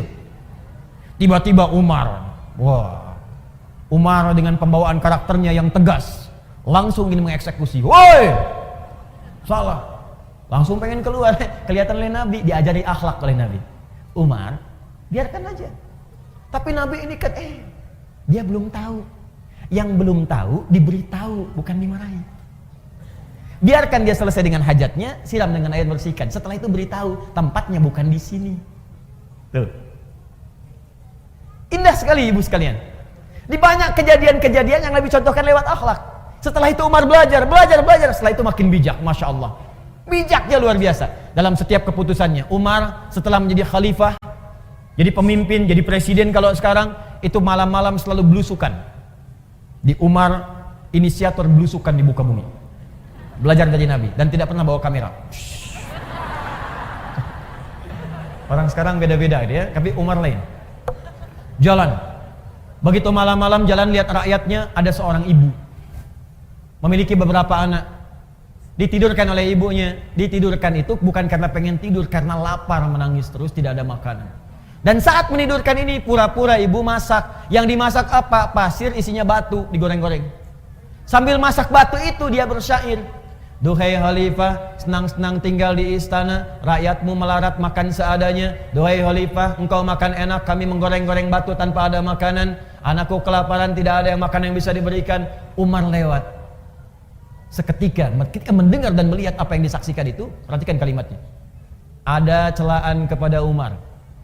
Ada kemudian tuntutan kepada Umar. Umar tidak marah merespon itu, langsung lari ke Baitul Mal. Diambil kemudian gandum, dipikul dengan punggungnya. Ajudannya mengejar ingin bawakan, kata Umar, saya yang akan dihisab bukan engkau di hari kiamat. Dibawakan oleh Umar, datang ke tempat ibu itu, kemudian disingkirkan semua batu dan pasir tadi, dimasakkan oleh Umar langsung dengan tangannya dan tidak pernah mengatakan saya khalifahnya, tidak. Jadi begitu dimasakin, si ibunya pun nggak tahu dan Umar nggak perkenalkan dia Umar. Dimasak oleh Umar, ibunya yang paling menarik bu, sambil dimasakin sambil dicela oleh ibu itu.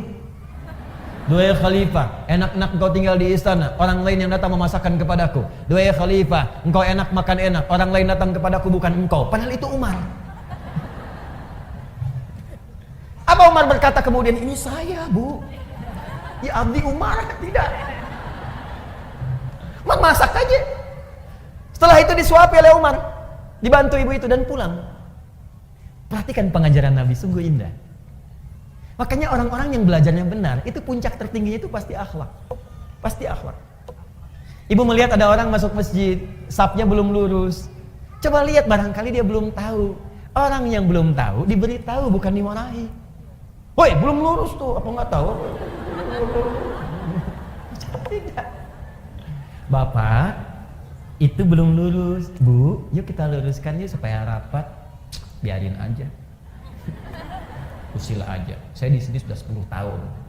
10 tahun. Padahal masjidnya baru 5 tahun, Bu. Kadang-kadang ada yang begitu, nggak apa-apa. Nggak ada masalah, baik, nggak apa-apa Ibu ya. Mudah-mudahan nanti bisa diluruskan.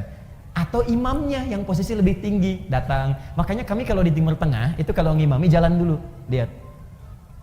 Ya, jadi nggak langsung di belakang ini, di depan nengok ke belakang. Ya, dan bahasa imam tuh boleh pakai bahasa lokal, nggak harus pakai bahasa Arab. Ya, contoh itu ada bahasa yang harus Arab sepenuhnya seperti azan, sholat harus bahasa Arab. Tapi ada bahasa yang boleh pakai makna dengan bahasa lokal. Seperti imam mengarahkan makmumnya. Ibu sekalian tolong rapatkan, luruskan safnya. Bahasa Arabnya istau istaqimu. Coba ibu paham mana? Yang pertama, yang kedua?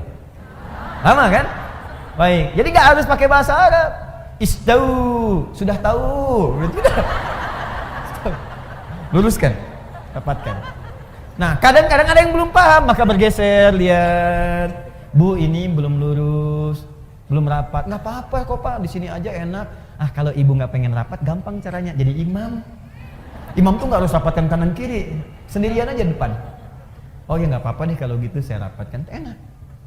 Pertanyaan saya, kenapa sekarang banyak orang belajar, kok tiba-tiba jadi kasar gitu? Yang paling aneh itu begini, belajar Islam, tapi kok jadi berselisih? Kenapa? Pulang ke rumah berselisih dengan suami. Pulang ke rumah berselisih dengan tetangga. Anda tuh belajar apa? Nabi itu datang ke Madinah mempersatukan. Kenapa Anda belajar kemudian memecahkan diri?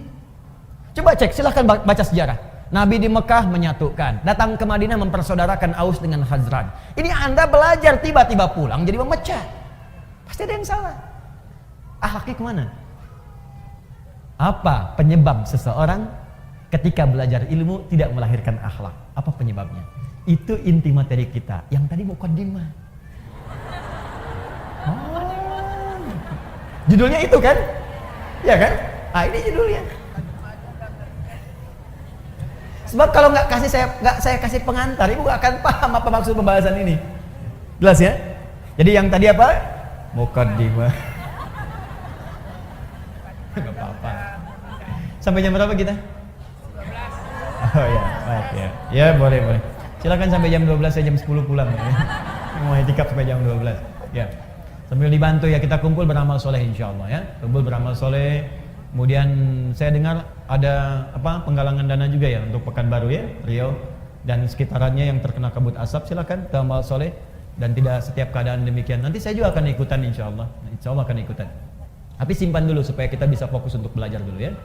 Baik, fokus ini. Satu penyebabnya. Saya akan cepat saja, paling cuma 2 atau 3 poin saja. Ya, 1 poin setengah jam. Satu.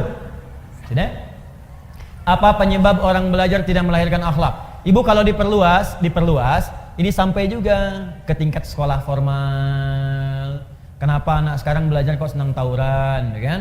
Kenapa anak sekarang belajar kok terjerat oleh narkoba? Ya, kenapa anak sekarang belajar kok senang kemudian macam-macam lah yang kira-kira keluar dari norma-norma akhlak. Bahkan yang paling aneh itu begini, kenapa puncak pembelajar kok jadi menyimpang? Tinggi-tinggi belajar S1, S2, kan sekolah di Indonesia S semua. SD, SMP, SMA, S1, S2, S3. S-nya kan banyak tuh sampai dingin kan? Kenapa setelah dia dapat pekerjaan jadi menyimpang? Ilmunya tinggi. Apa ibu kira yang ditangkap KPK itu pangkatnya rendah semua? Tinggi. Yang doktor ada, yang profesor ada, itu tinggi-tinggi belajar. Ngapain tinggi-tinggi kalau hanya ujung-ujungnya itu kemudian pesantren? Ya. Pesantren perubahan akhlak gitu kan? Ya kenapa Anda usaha tinggi-tinggi, sekolah tinggi-tinggi kalau ujung-ujungnya hanya untuk berbuat maksiat? Tangan orang taat, orang sholat itu mustahil berbuat maksiat. Telunjuk kita kan dipakai tahiyat, Bu. At-tahiyatu lillah, at-tahiyatul mubarakatuh, salawatut thayyibatu lillah. Mau pakai 1, 2 dari 7 versi bebas. Yang penting ketika tahiyat, ini jari telunjuk itu nunjuk. Makanya jari ini kalau dipakai sholat gak akan maksiat. Akan maksiat. Yang gampang-gampang bikin status yang jelek kan pakai jari. Kalau gitu saya pakai ini aja nanti besok. Pakai jari. Nulis, angkat telepon, pakai jari itu ngangkat. Makanya jari orang sholat gak akan berbuat maksiat, mustahil berbuat maksiat. Cek suami ibu pulang ke rumah, kalau membawa sesuatu yang maksiat yang salah, tanyakan, papa sholat gak? Sholat mah, kan mama lihat. Pak, tangan orang sholat mustahil berbuat maksiat. Tapi tawarannya tinggi mah, mustahil. Gimana kalau ditawarin 9 miliar? Katakan, Pak, tangan orang tahiyat tidak akan pernah berbuat maksiat. Gimana kalau 900 miliar? Nanti mama istihara dulu.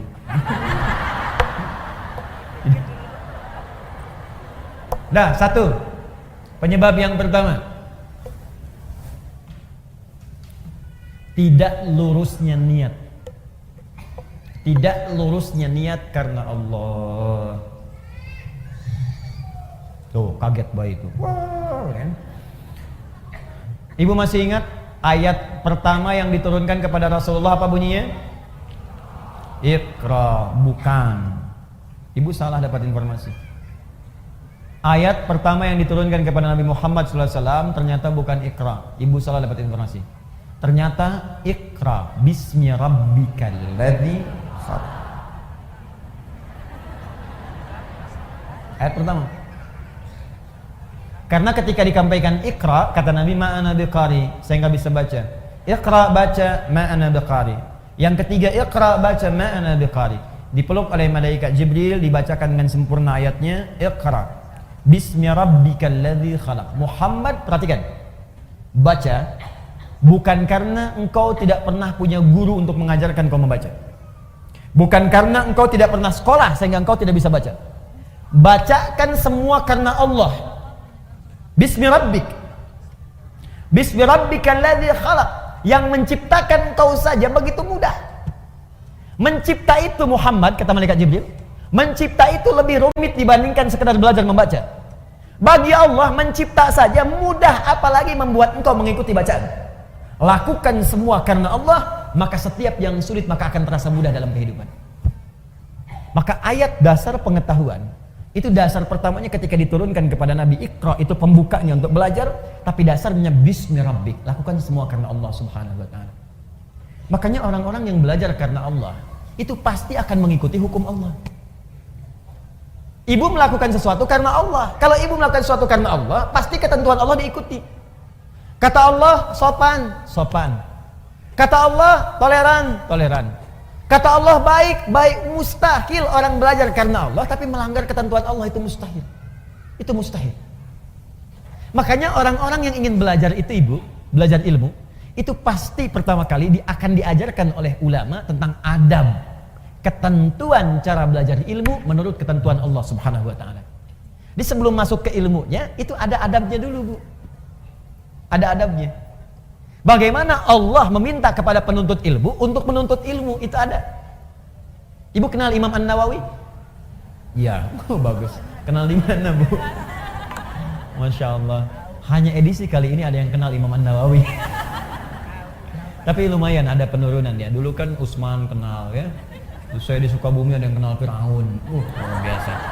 Yang hebat lah Sukabumi, hubud dunia. Sukabumi hubud dunia. Jadi kalau diterjemahkan ke dalam bahasa Arab, hubud dunia. Suka itu hubun, bumi itu dunia. Sukabumi, hubud dunia. Lihat sini. Fokus baik-baik. Ibu Imam An-Nawawi itu yang menulis kitab Al-Arba'in 42 hadis. Menulis kitab Riyadhus Shalihin 1896 hadis.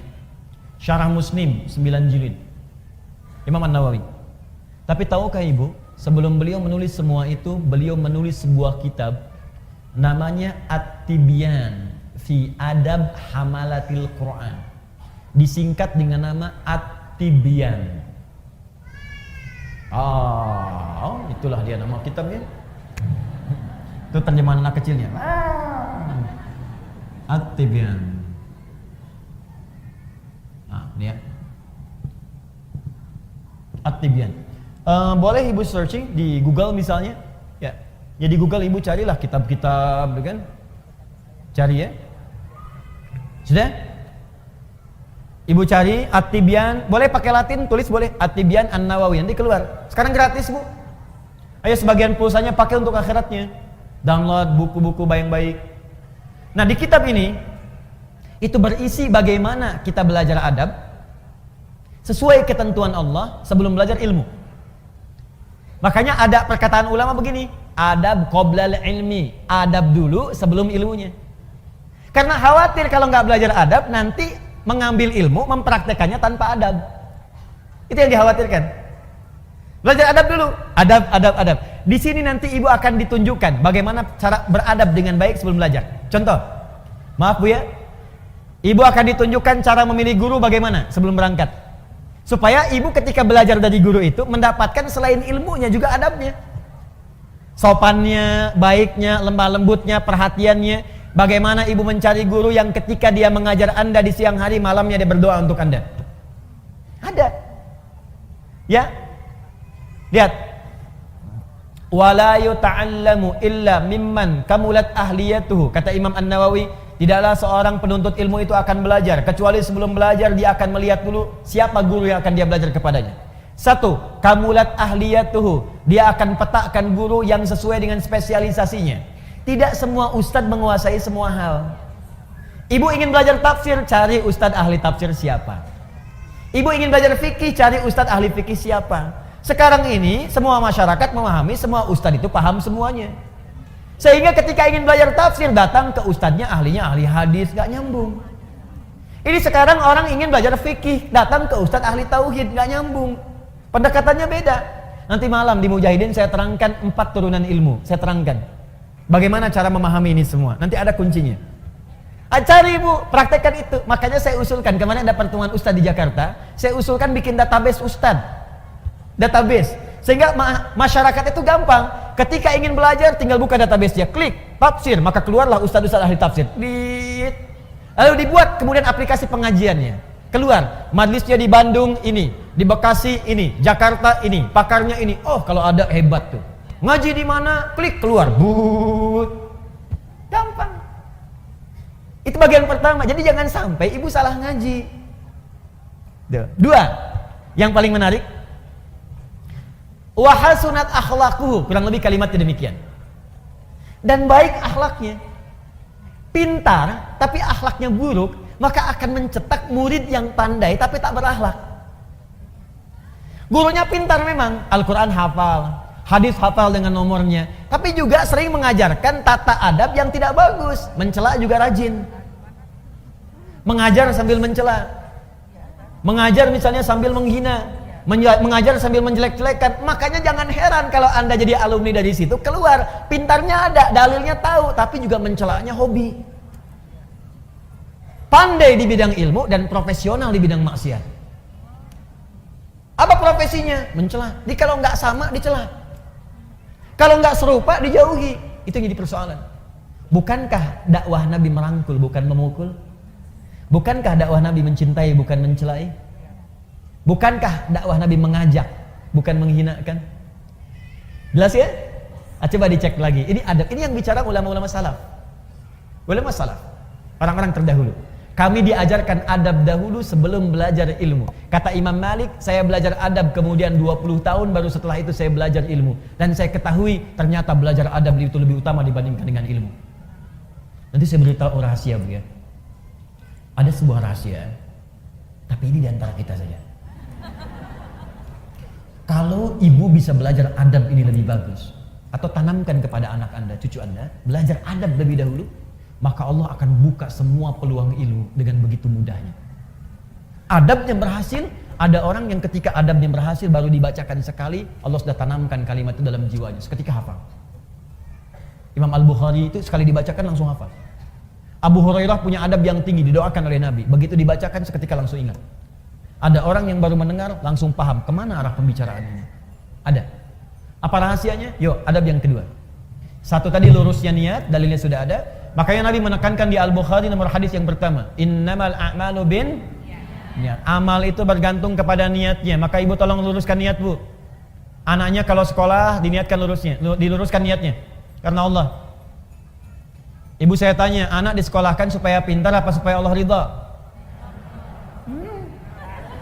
Ridha. Benar. Supaya pintar apa supaya Allah ridha? Tuh kan mulai nambah, pintar dan Allah ridha. Coba dilihat lagi. Kalau ibu ingin Allah ridha, ibu pasti akan mencari sekolah yang mendatangkan keridhaan Allah. Coba, ibu pengen Allah ridha. Allah ridha dengan orang yang soleh.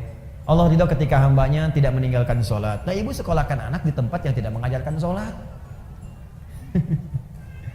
Ya gimana? Ya wajar kalau pulang dia nggak bisa sholat. Ya wajar kalau dia pulang ibunya capek teriak-teriak, sholat dulu. Nah, asarnya, mama gimana sih? Tadi barusan duhur, sekarang udah asar lagi. Coba cek. Maka cari yang pintar dan Allah ridha. Sekarang banyak, Bu, sekolah-sekolah yang membuat murid pintar dan Allah ridha. Dan sekarang Masya Allah kampus-kampus bahkan membuka beasiswa bagi para penghafal Quran. Kampus umum loh, membuka beasiswa bagi para penghafal Quran. Bahkan sekarang di kepolisian, di tentara, di pekerjaan-pekerjaan umum itu penghafal Quran dapat prioritas. Tiba-tiba ada orang liberal mengatakan ini diskriminatif ini. Diskriminatif bagaimana? Kan pembukaannya umum, orang yang hafal kitab sucinya dapat beasiswa. Ya kalau Anda pengen dapat beasiswa, hafalkan kitab sucinya. Silakan. Cuman memang Quran mukjizat untuk menunjukkan Quran itu firman Allah bukan buatan manusia, makanya gampang dihafal. Kitab-kitab lain ya sumbernya diragukan dari Allah. Karena diragukan maka sulit dihafal. Makanya nggak pernah ada kompetisi menghafal Quran di kitab lain, di Quran itu ada. Ingat, saya nunjuk Quran, saya nggak beri contoh langsung. Kalau saya contohkan langsung, pulang sini tersangka saya. Tidak, kita ingin menunjuk pelajaran kita di sini. Jelas ya? Paham? Dua. Saya cepat. Nanti saya berhenti 5 menit lagi supaya kita bisa diskusi. Kedua, adab yang kedua, bagaimana seseorang dia bisa mendapatkan ilmu yang baik si Allah Subhanahu wa taala sesuai dengan adabnya dan akhlaknya, maka dia menjaga hubungan dengan Allah Subhanahu wa taala. Yang pertama meniatkan karena Allah, yang kedua menjaga hubungan dengan Allah Subhanahu wa taala. Titik dua. Dengan meningkatkan takwa. Ini rahasianya. Dengan meningkatkan takwa. Dalil, Bu, dalilnya. Pakai dalil ya supaya kuat. Quran surah kedua Al-Baqarah. Quran surah kedua. Akhir ayat 282. Ibu lihat ke akhirnya saja. Akhir ayat 282. Paling kiri sebelah bawah di mushaf. Akhir ayat 282. Sudah? Perhatikan ayatnya. Langsung ke ujungnya, langsung ke bawah. Kalau dari atas, ya ayyuhalladzina amanu idza tadayantum bidain, lihat ke bawah paling ujung. Wattaqullah wa yu'allimukumullah. Ada? Wattaqullah, tingkatkanlah takwamu kepada Allah. Wa yu'allimukumullah, maka dengan peningkatan takwa itu Allah akan mengajarkan kepadamu kemudahan dan tambahan pengetahuan. Jadi ternyata peningkatan takwa itu selaras dengan peningkatan pengetahuan. Orang yang meningkatkan takwanya semakin tinggi, semakin mudah dia mendapatkan tambahan pengetahuan dari Allah. Nah ibu sekalian, karena itu, ini rahasia yang ingin saya sampaikan. Ulama-ulama dahulu dan orang-orang pintar terdahulu, itu sebelum belajar ilmu, mereka kemudian meningkatkan takwa terlebih dahulu kepada Allah. Takwa dulu bu. Nanti saya contohkan orang-orangnya. Nah sekarang kalau ibu tanya, Ustadz, bagaimana cara meningkatkan takwa kepada Allah?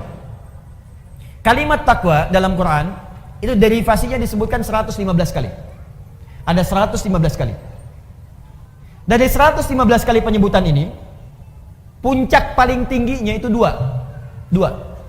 Satu, jenisnya ada dua. Satu, ibadah ritual. Ibadah ritual, salat itu bagian dari takwa. Dzalikal kitabul la raiba fi hudal lil muttaqin. Muttaqin orang takwa. Siapa muttaqin orang takwa ini? Ayat 3-nya. Alladzina yu'minuna bil ghaib wa yuqimunas shalat. Karena itu, kalau anak ibu ingin dimudahkan pengetahuan oleh Allah, Allah yang punya ilmu, Allah yang punya pengetahuan, Allah yang punya wawasan segalanya, semua tidak luput dari Allah. Ya, perhatikan, wa huwa ala kulli syai'in qadir, wa huwa bikulli syai'in alim. Semua Allah tahu. Kalau ingin diberikan oleh Allah pengetahuan itu, maka dekati Allah pemiliknya. Bagaimana caranya? Salat, tingkatkan salatnya. Maka anak ibu jaga betul disiplin salat. Kalau perlu tambah bu, tahajud. Ini saya sebelum ke sini, saya pamit pada anak saya, terus sedang ikut program tahajud di sekolahnya. Sekarang bagus di anak-anak SD nih. Kelas 1 SD ya, itu sudah dibawa ke masjid. Terus ada mabit, diberikan malam bimbingan iman dan takwa. Ya anak-anak latihan supaya dilatih, supaya terus dibawa dalam kehidupannya anak-anak ini. Masya Allah, itu anak-anak kecil bu, ya yang kecil-kecil 6 tahun, 7 tahun. Itu saya datang ke situ sedang pada tidur terlelap. Bilang Masya Allah nih anak-anak nih, saya udah dewasa banyak maksiat, kalian kecil-kecil ini bangun malam mau latihan untuk mendekat kepada Allah, padahal belum tentu balik. Ibu bayangkan, anak belum balik sudah berlatih untuk bangun malam. Kita yang sudah balik makan dikalahkan oleh kantuk untuk bangun malam. Tapi cita-citanya surga bu, Firdaus lagi tuh. Aduh. Latihan. Karena itu Nabi meminta kepada para orang tua, anak dari kecil itu diajari sholat. Masih ingat nasihat Nabi? Jika anak usia 7 tahun ajari mereka sholat, usia dia 10 tahun menjelang balik tidak mau sholat, maka berikan pelajaran yang membuat dia mengerti. Berikan pelajaran. Kenapa Nabi meminta anak sholat? Karena ada korelasi antara sholat dengan kepintaran seorang anak dan kebaikan seorang anak. Jadi kalau anak dari kecil sudah rajin sholat, demi Allah bu, catat kalimat saya ini. Kalau anak diajari sholat dengan benar dari kecilnya, maka anak itu dewasa akan tumbuh menjadi anak yang baik dan pintar. Itu sudah rumus. Ibu cek ya, Al-Kindi, Al-Ghazali, Al-Farabi, ya Ibnu Sina, Al-Khawarizmi, Al-Battani, itu semua ulama-ulama ini dari kecil sebelum mereka belajar pengetahuan dididik oleh orang tuanya sholat. Kedua, Al-Quran.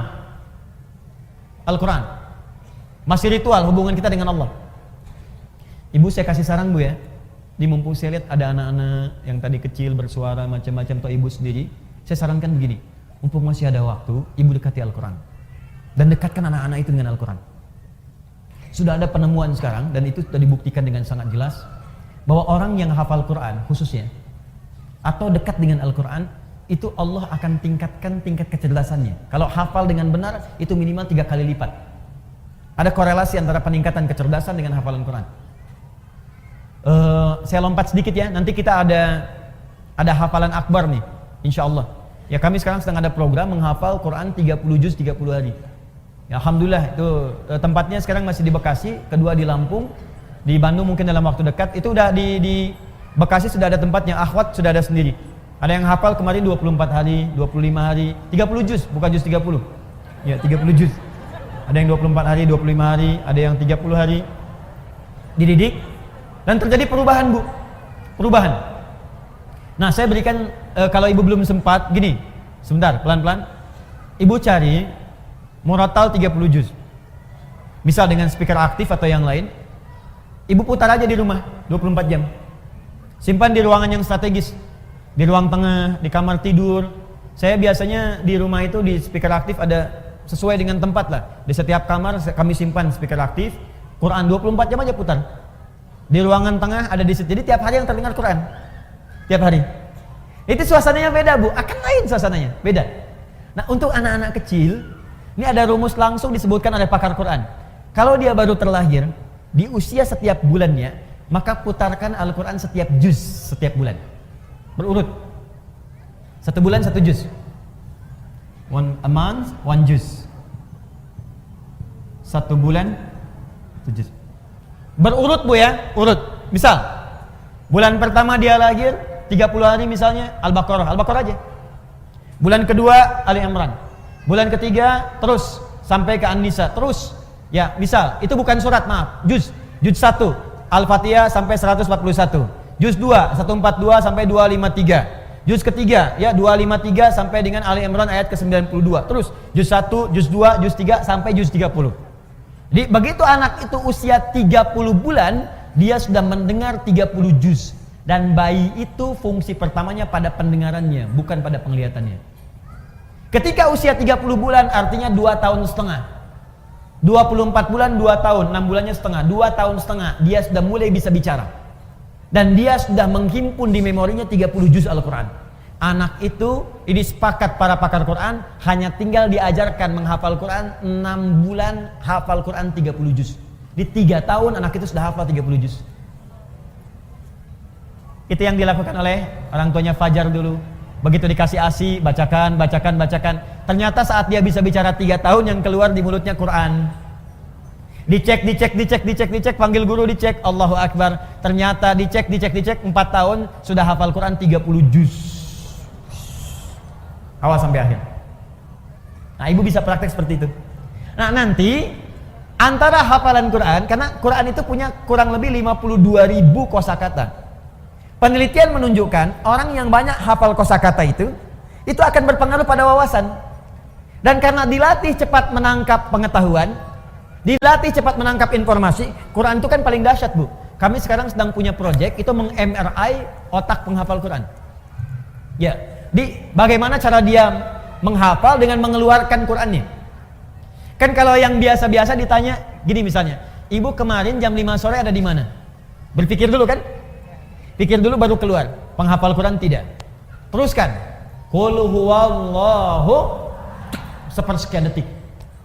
Bagaimana bisa mengeluarkan informasi itu di dalam bagian otak kita sehingga sepersekian detik bisa keluar. Nah, itu kalau menghafal Qurannya benar, Bu, itu bisa dipakai memori untuk menghafalkan pengetahuan yang lain. Belajar fisika, begitu disampaikan masuk, dibutuhkan keluar cepat. Biologi dihafalkan masuk, keluar cepat. Makanya orang Islam dulu, itu walaupun mereka ahli biologi, matematika, bahkan kedokteran, itu rata-rata semua penghafal Quran. Ibu buka ya, ada kitab namanya Bidayatul Mujtahid. Sekarang banyak digandrungi, kitab fikih perbandingan. Bidayatul Mujtahid ini, Bu, itu tentang fikih perbandingan, tapi yang nulis dokter bedah. Dokter spesialisasi bedah, hafal Quran. Dari hafal Quran ini belajar fikih. Hafal Quran, hafal fikih, kedokteran. Ibnu Sina hafal Quran, hafal hadis, hafal tafsir, kedokteran. Al-Khawarizmi hafal Quran, hafal hadis, ahli matematika. Tuh. Hampir semua. Ibu kalau nggak percaya silahkan. Dan saya coba memulai membuktikan itu, ternyata banyak dampak perubahannya, betul itu. Ya, saya belajar, Bu, saya belajar. Jadi saya kalau lagi selesai main-main ke toko buku, saya beli buku-buku anak sekolah itu, fisika, kimia, matematika, saya pelajari sendiri. Ya, saya buka YouTube, saya lihat bagaimana. Terus kalau ada anak mahasiswa belajar datang ke saya, bisa saya pengen belajar, kamu dari mana? kedokteran. Kamu bawa semua modul kedokteran kamu ke sini. Saya akan pelajari, saya ajarkan apa yang kamu mau. Saya nggak paham, saya tanya sama kamu, dan kamu boleh tanya apa saja. Jadi saya belajar kedokteran dari dia belajar ilmu dari saya. Semua belajar. Dan saya senang belajar. Belajar. Itu indah, Bu. Enak. Dan ternyata fisika itu banyak yang bersinggungan dengan nilai-nilai keislaman. Ya, di bab gaya aja, gaya gerak sama dengan gaya dorong, F1 sama dengan F2. Ya, apa yang masuk itu yang keluar. Gayanya tinggi, pukulan kencang. Rendah, sedikit. Sama, iman sedikit, yang keluar pun ibadahnya sedikit. Imannya kuat, dicas kuat, yang keluar ibadahnya kuat. Hukum tekanannya, gaya berbanding lurus dengan tekanan, hukum Pascal. F berbanding lurus dengan P, pressure. Gaya berbanding lurus dengan tekanan. Orang yang banyak gaya, banyak tertekan. Ilmu akhlak. Jarak S sama dengan V kali T. Jarak S sama dengan V kali T. Kecepatan dikalikan dengan waktu. Mencari V, S dibagi T. Banyak. Jarak ke pengajian itu berapa? V kecepatan, T waktu. Orang yang menghargai waktu pasti akan cepat-cepat datang ke pengajian. Takut terlambat. Mulai jam berapa sih di TSM? Jam 8, maka dia ukur jaraknya. Dia percepat kemudian kecepatannya sampai jam 7 itikaf dan dari subuh. Macam-macam. Korelasinya tinggi. Nah, sekarang anak fisika itu belajar untuk ujian saja. Anak sekolah belajar hanya untuk ujian, makanya ilmunya nggak dipakai dalam kehidupan. Itu almarhum yang Habib itu kan rajin baca Qur'annya, sholatnya rajin. Ya. Masya Allah, itu dan kepake ilmunya gitu. Dan sekarang pun masih dikenal. Jelas ya? Terakhir, tutup yang ketiga. Satu masih ingat tadi? Jaga keikhlasan. Yang kedua, dekati Allah dengan takwa, ya kan? Yang ketiga, maaf, dalil tentang takwa, satu lagi, dalil tentang takwa, dalil yang paling kuat nanti Quran surah ke-5 ayat 35. Quran surah 5 Al-Maidah ayat 35, paling kanan sebelah bawah. Quran surah 5 ayat 35. Paling kanan sebelah bawah di mushaf, ya ayyuhalladzina amanu taqullaha wabtaghu ilaihil wasilah. Hai orang-orang beriman, tingkatkan takwamu kepada Allah dan cari wasilah untuk mewujudkan keinginanmu dengan takwa itu. Maksudnya begini. Tadi jenis takwa salat, maka ibu dalam sujud minta kepada Allah keinginannya apa? Ya Allah, jadikan anak saya ya Allah pintar dan berkah. Minta dalam sujud. Terus baca Quran bagian dari takwa. Ibu setelah selesai baca Quran jangan cukupkan dengan kalimat tahmid, alhamdulillah atau tasdik, shadaqallah. Jangan cukupkan sampai situ. Selesai baca Quran ibu berdoa. Ya Allah, anugerahkan kami syafaat dengan Quran ini. Ya Allah, perbaiki akhlak saya ya Allah dengan keberkahan Quran ini. Ya Allah, cerdaskan akhlak anak saya ya Allah dengan cahaya Al-Quran ini. Minta. Itu cepat dikabulkan. Saya lihat sekarang banyak orang baca Quran itu cuma selesai aja. Baca shadaqallahul azim, tasdik, selesai, sudah. Enggak, berdoa dulu. Berdoa. Nah, amalan terakhir yang ketiga, rajin bersedekah. Rajin bersedekah. Imam Abu Hanifah itu termasuk orang yang rajin sedekah. Enggak usah jauh-jauh, Bu. Rasulullah sallallahu alaihi wasallam, Masya Allah, itu kalau sedang mengajar juga demikian, rajin sedekah. Nabi itu bisa ribuan kali umrah. Tapi dalam hidupnya hanya sekitar 3-4 kali saja. Ya, bisa berkali-kali haji, tapi tidak semua setiap musim haji datang. Apa yang beliau lakukan? Ternyata diantaranya mengajar para duta-duta mahasiswa yang datang dari luar. Abu Hurairah, Salman Al-Farisi, sahabat yang lain. Tinggal, siapa yang ngasuh, yang biayai? Nabi. Di mana? Di sisi Masjid Nabawi. Ada Sufah namanya. Kalau ibu dekat Raudhah, sekarang wilayah Raudhah dengan yang masjid awal itu karpetnya hijau. Jadi kalau ibu nanti umrah di bulan-bulan ini atau ke depan, nanti kalau ibu ingin ke Raudhah, itu sekarang Raudhah karpetnya hijau dan sekitarannya sama karpetnya hijau. Itu yang karpet hijau itu wilayah asli masjid pada waktu dulu. Aslinya segitu. Masjid Nabawi sekarang itu Madinah tempo dulu. Madinah itu cuma segitu luasnya. Ya, di luar itu bukan Madinah. Nah, asli masjidnya itu yang karpet hijau. Nah, di sebelah arah dekat ke arah makam Nabi, kalau makam Nabi dekat ke arah Baqi, sisi dekat situ ada yang disebut Sufah namanya. Sufah, Ahlus Sufah. Di Sufah itu ada para sahabat yang khusus untuk belajar ilmu saja kepada Nabi. Abu Hurairah radhiyallahu taala anhu, ya, ada Salman Al-Farisi, termasuk Ali bin Abi Thalib, Ibnu Abbas, Ibnu Umar, belajar aja. Itu yang biayai Nabi. Yang nggak ada bekal, Nabi kasih makanan, ya, kasih kemudahan dan sebagainya. Nabi itu. Dan masya Allah ilmunya berkah. Makanya saya diajari oleh guru kami, itu setidaknya kalau belum bisa memberikan sesuatu kepada murid, saya datang pada guru saya bertanya, saya berikan saya nasihat. Adinda, ya bunayya anakku, siang engkau belajar, malam engkau dekati pada yang memiliki pengetahuan. Maka mintalah kepada Allah agar ilmu yang engkau ajarkan itu meresap ke dalam jiwa-jiwa setiap murid yang belajar. Yang kedua, engkau doakan mereka. Dalam setiap malam engkau mengajar. Dan itu saya praktekkan. Pagi, siang saya mengajar, malam bangun, kita bayangkan lagi ngajar di mana, kita minta sama Allah, ya Allah, sayangi setiap orang-orang yang belajar, ya Allah berkahi ilmunya, ya Allah lapangkan kehidupan mereka, ya Allah mudahkan mereka, ya Allah pertemukan kami di surga, ya Allah himpun dengan keluarga, ya Allah jauhkan mereka dari maksiat, minta gitu. Itu dampaknya besar, tinggi dampaknya. Ada guru-guru yang lebih hebat lagi, Imam Abu Hanifah, itu sampai sedekah ke muridnya dan sebagainya, dan itu berkah kemudian. Nah sekarang dibalik Bu, ibu juga sama. Ada murid-murid yang ketika dia kemudian belajar, itu banyak di antara mereka yang mempraktekkan sedekah. Ada Syekh Nawawi Al-Bantani Bu, Syekh Nawawi, itu beliau ini setiap akan belajar itu bersedekah di atas namakan gurunya dengan niat tidak ingin mengetahui aib gurunya. Di Imam Nawawi kalau mau datang kepada Syekh untuk talaqi itu sedekah dulu. Begitu sedekah, beliau niatkan kepada fakir miskin, kepada orang lain. Dia niatkan, begitu diniatkan, ya Allah, saya niatkan sedekah ini, dengan niat ini saya tidak ingin mengetahui aib guru saya sedikit pun.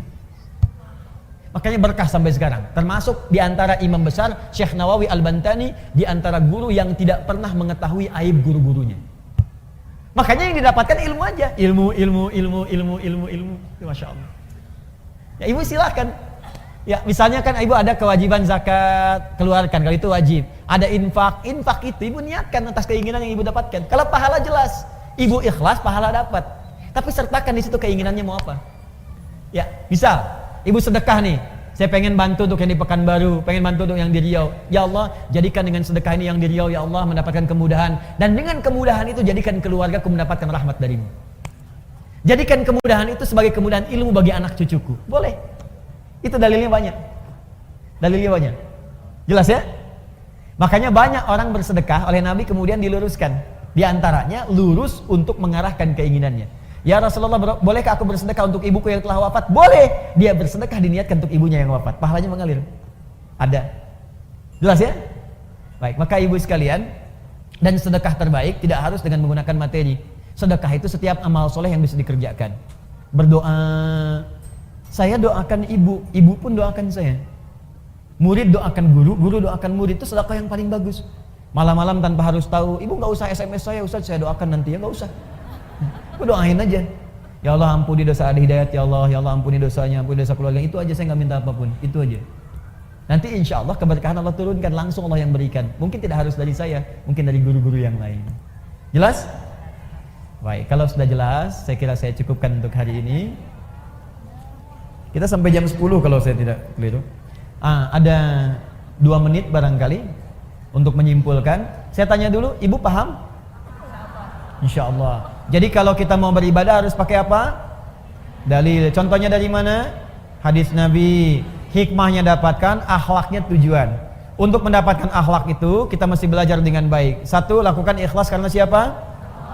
Kedua, dekati Allah dengan apa? Takwa. Ketiga, rajin apa? Sedekah. Bisa dengan doa, bisa dengan materi, bisa dengan amal soleh dan sebagainya. Maka lakukan itu. Saya berikan 3 saja dulu untuk bisa memanfaatkan dan mudah untuk mengamalkan apa yang kita telah pelajari. Saya tanya, paham insya Allah? Siap mengamalkan? Yakin dengan Al-Quran? Siap mengamalkan Al-Quran? Baik, saya uji dulu ya. Saya uji 1 ayat aja, Quran surah ke-5 Al-Maidah. Ya ayat 100 sampai 101. Yakin dengan ayatnya? Siap mengamalkan? Ya ayyuhalladzina amanu. Hei orang-orang yang masih beriman, yang telah beriman. Jadi ini untuk yang beriman saja. Kalau yang enggak beriman enggak berlaku. La tas'alu an asya'a in tubdalakum tasukum. Kalau uraian sudah jelas disampaikan, sepanjang kau beriman jangan banyak dipertanyakan lagi. Khawatir banyaknya pertanyaan itu menjadikan yang jelas menjadi tidak jelas nantinya. Baik, jelas uraiannya? Paham? Masih beriman? Ada pertanyaan? Oh, alhamdulillah. Baik, kalau begitu kesimpulan telah disampaikan, uraian telah dijelaskan. Saya menyampaikan pengumuman. Yang pertama, Ibu insyaallah dalam waktu dekat ini kita juga bermohon doa. Kami telah menyeleksi se-Indonesia untuk membuat program kaderisasi ulama ke depan. Jadi saya ini nggak akan lama juga mengajar. Suatu saat mungkin saya akan berpulang, saya meninggal, dan saya berharap ada yang meneruskan kembali. Kita bekerja sama dengan beberapa kampus di dunia ini. Nah, alhamdulillah diberikan kuota beasiswa. Insya Allah di bulan depan ada siswa-siswa kami yang akan berangkat. Ya, ada yang nanti ke Al-Azhar untuk khusus pembinaan dai. Ada, kemudian ada yang ke Sudan, ada 40 orang. Ada yang khusus belajar Quran juga. Ada yang di Turki, ada yang di Madinah. Nah, kita doakan anak-anak ini mudah-mudahan saat pulang nanti mereka menjadi ulama yang baik yang bisa mengabdi kepada masyarakat untuk agamanya. Kedua, ada program yang bagus untuk ibu, juga untuk anak-anaknya mungkin bisa didapatkan. Yang paling cepat nanti bulan depan ini akan dibuka 2 program baru. 1, PKU, Pendidikan Kadar Ulama. Itu nanti setahun akan belajar dengan saya. Saya sudah siapkan tempat tinggal khusus. Nah, bulan depan itu ada pembukaan untuk akhwat. Nanti kalau nanti ada kualifikasinya, anak-anak ibu mungkin sesuai, nanti bisa bergabung di situ. Jadi tempatnya khusus untuk perempuan saja. Materi-materinya pun yang dibutuhkan oleh perempuan, tapi untuk mengkadar ulama perempuan. Nah, itu khususnya untuk ulama. Jadi bukan peserta biasa. Nanti ada khusus nanti kualifikasinya. Syekh-syekhnya pun nanti selain nanti saya bimbing, ada syekh yang mengajar langsung, ada yang dari Mekah ya. Ada yang dari kemudian Madinah, saya sudah kontak 17 orang akan datang nanti. Kemudian yang ikhwan, satu lagi yang laki-laki ada. Ya, jadi laki-laki ini angkatan ketiga. Di setahun dengan saya belajar, setelahnya nanti akan meneruskan sesuai dengan spesialisasinya di Timur Tengah. Yang kedua, nanti ada program untuk menghafal Quran. Ini dibagi 2. Yang pertama ada menghafal akbar. Ya, At-Taisir Akbar. Insyaallah nanti akan diumumkan bulan depan nanti insyaallah ya. Ada pengumumannya, itu nanti akan diajarkan menghafal Quran di tempat masing-masing, 30 hari 30 juz. Dan spesial nanti ada bimbingannya. Nah, yang khusus itu barangkali di Indonesia sekarang tempatnya baru, kemudian di Bekasi pesertanya terbatas, itu nanti ada 30 hari waktunya. Nanti ibu lihat saja di web quantumakhyar.com ya, quantumakhyar.com atau di sosial media kami Adi Hidayat Official. Nanti ada pengumuman. Mohon maaf, mungkin nanti akan terbatas sifatnya Bu, mungkin 20 orang saja atau 40 orang saja, nanti akan dibuka dengan kelas-kelas tertentu. Ya, saya kira itu yang bisa saya sampaikan. Semoga insya Allah ada manfaatnya. Kami akan bersambung di sini sampai besok di Bandung. Siang ini di Al-Fathu Ba'da Zuhur, tafsir surat Yusuf, dan malam insya Allah di Mujahidin tentang 4 tingkatan ilmu yang bisa kita maksimalkan dalam kehidupan. Dan kalau ada tanya jawab, ada pertanyaan, besok insya Allah di Kota Baru Parahyangan itu khusus tidak ada materi, semuanya materi tanya jawab saja. Ibu boleh bertanya apa saja dan kami insya Allah menjawab sebatas apa yang bisa kami ketahui dengan izin Allah Subhanahu Wa Taala. Terakhir, sekali lagi ada himbauan dari gerakan panitia Saf Muslimah untuk bisa berkontribusi bagi teman-teman kita yang terkena musibah asap. Ya, silahkan saja nanti teknisnya diatur oleh panitia dan mudah-mudahan diantara kita ada yang Allah berkahi. Dan insya Allah saya pun akan ikut nanti melalui panitia dengan izin Allah Subhanahu Wa Taala. Kita berdoa terlebih dahulu. Mudah-mudahan dengan doa ini hati kita dilembutkan dan kemuliaan diberikan kepada kita semuanya. Nanti setelah berdoa barangkali teman-teman panitia bisa dimaksimalkan. Ustaz, kalau ini dulu sebelum berdoa. Saya kira berdoa lebih bagus ya. Bismillahirrahmanirrahim. Alhamdulillahirabbil alamin, arrahmanir rahim, maliki yaumiddin. Iyyaka na'budu wa iyyaka nasta'in, ihdinas siratal mustaqim, siratal ladzina an'amta 'alaihim ghairil maghdubi 'alaihim waladdallin. Allahumma shalli wa sallim barik ala rasulikal karim nabiyina al-amin sayyidina Muhammadin wa ala alihi wa sahbihi ajma'in. Allahumma rabbana la tad'a lana fi maqamina hadha wa fi kulli maqamin dhanban illa ghafartah. Ya Allah, jika ada yang hadir di majlis ilmu ini datang membawa kesalahan, kekhilafan dan dosa, maka mohon jangan biarkan dia meninggalkan majlis ini kecuali Engkau telah ampuni seluruh dosa-dosanya. Wala hamman illa farajtah, ya Allah, jika ada yang datang ke majlis ini membawa kegelisahan, maka mohon jangan biarkan dia meninggalkan majlis ini kecuali Engkau telah tenangkan keadaan jiwanya. Allahumma wala asiran illa yassartah, ya Allah, jika ada yang datang ke majlis ini membawa kesulitan dalam hidupnya, di rumah tangganya, pekerjaannya, kehidupan sosialnya, maka mohon dengan semangat ibadahnya, ya Allah, mudahkan segala urusan-urusan kesulitannya. Allahumma wala maridan illa syafaitah, jika ada di antara kami yang tengah Engkau uji dengan penyakit seberat apapun, ya Allah, maka mohon angkat dan sembuhkan segala penyakitnya. Allahumma taqabbal minna innaka antas samiul alim wa tub alaina innaka antat tawwabur rahim. Ya Allah, mohon terima seluruh amal ibadah yang telah kami kerjakan sampai detik ini, dan jika pun kami berbuat dosa maka mohon terima taubat kami ya Allah untuk menghapuskan dosa-dosa kami. Allahumma alhiqna bis salihin ma'alladina amta alaihim nabiyina wasiddiqina wasyuhada'i salihin wa hasuna ulaika rafiqa. Ya Allah, dekatkan kami dengan orang-orang soleh. Di tempat tinggal kami hadirkan orang-orang soleh. Di kantor-kantor jadikan ya Allah orang-orang soleh. Di keluarga kami jadikan orang-orang soleh. Dan hadirkan kami ya Allah hidup bersama orang soleh. Dan jumpakan kami di akhirat bersama orang-orang soleh. Terutama Rasulullah sallallahu alaihi wasallam, para nabi, para syuhada, orang-orang jujur. Itulah ya Allah keinginan terbaik yang ingin kami dapatkan. Allahumma ja'alna minal mutasaddiqin. Ya Allah, jadikan kami hamba-Mu yang gemar untuk bersedekah. Ij'alna ya Allah minal musallin, jadikan kami hamba-Mu yang gemar untuk menunaikan salat. Ij'alna ya Allah minas sha'imin, jadikan kami hamba-Mu yang gemar menunaikan puasa. Allahumma ij'alna minal muttaqin, dan jadikan kami puncaknya ya Allah hamba-hamba-Mu yang senang meningkatkan takwa kepada-Mu. Rabbana atina fid dunya hasanah wa fil akhirati hasanah wa qina adzabannar. Bifadlika subhana rabbika rabbil izzati amma yasifun, wa sallallahu ala nabiyyikal karim sayyidina Muhammadin wa ala alihi wa sahbihi ummati ila yaumiddin. Subhanakallahumma wa bihamdika asyhadu an la ilaha illa anta astaghfiruka wa atubu ilaik, wa akhiru da'wana alhamdulillahi rabbil alamin. Silakan panitia yang untuk tadi agenda asap bergerak, yang ada Allah berikan kelebihannya silahkan juga dibantu, dan semoga Allah berikan kemuliaan kepada seluruhnya. Assalamualaikum warahmatullahi wabarakatuh.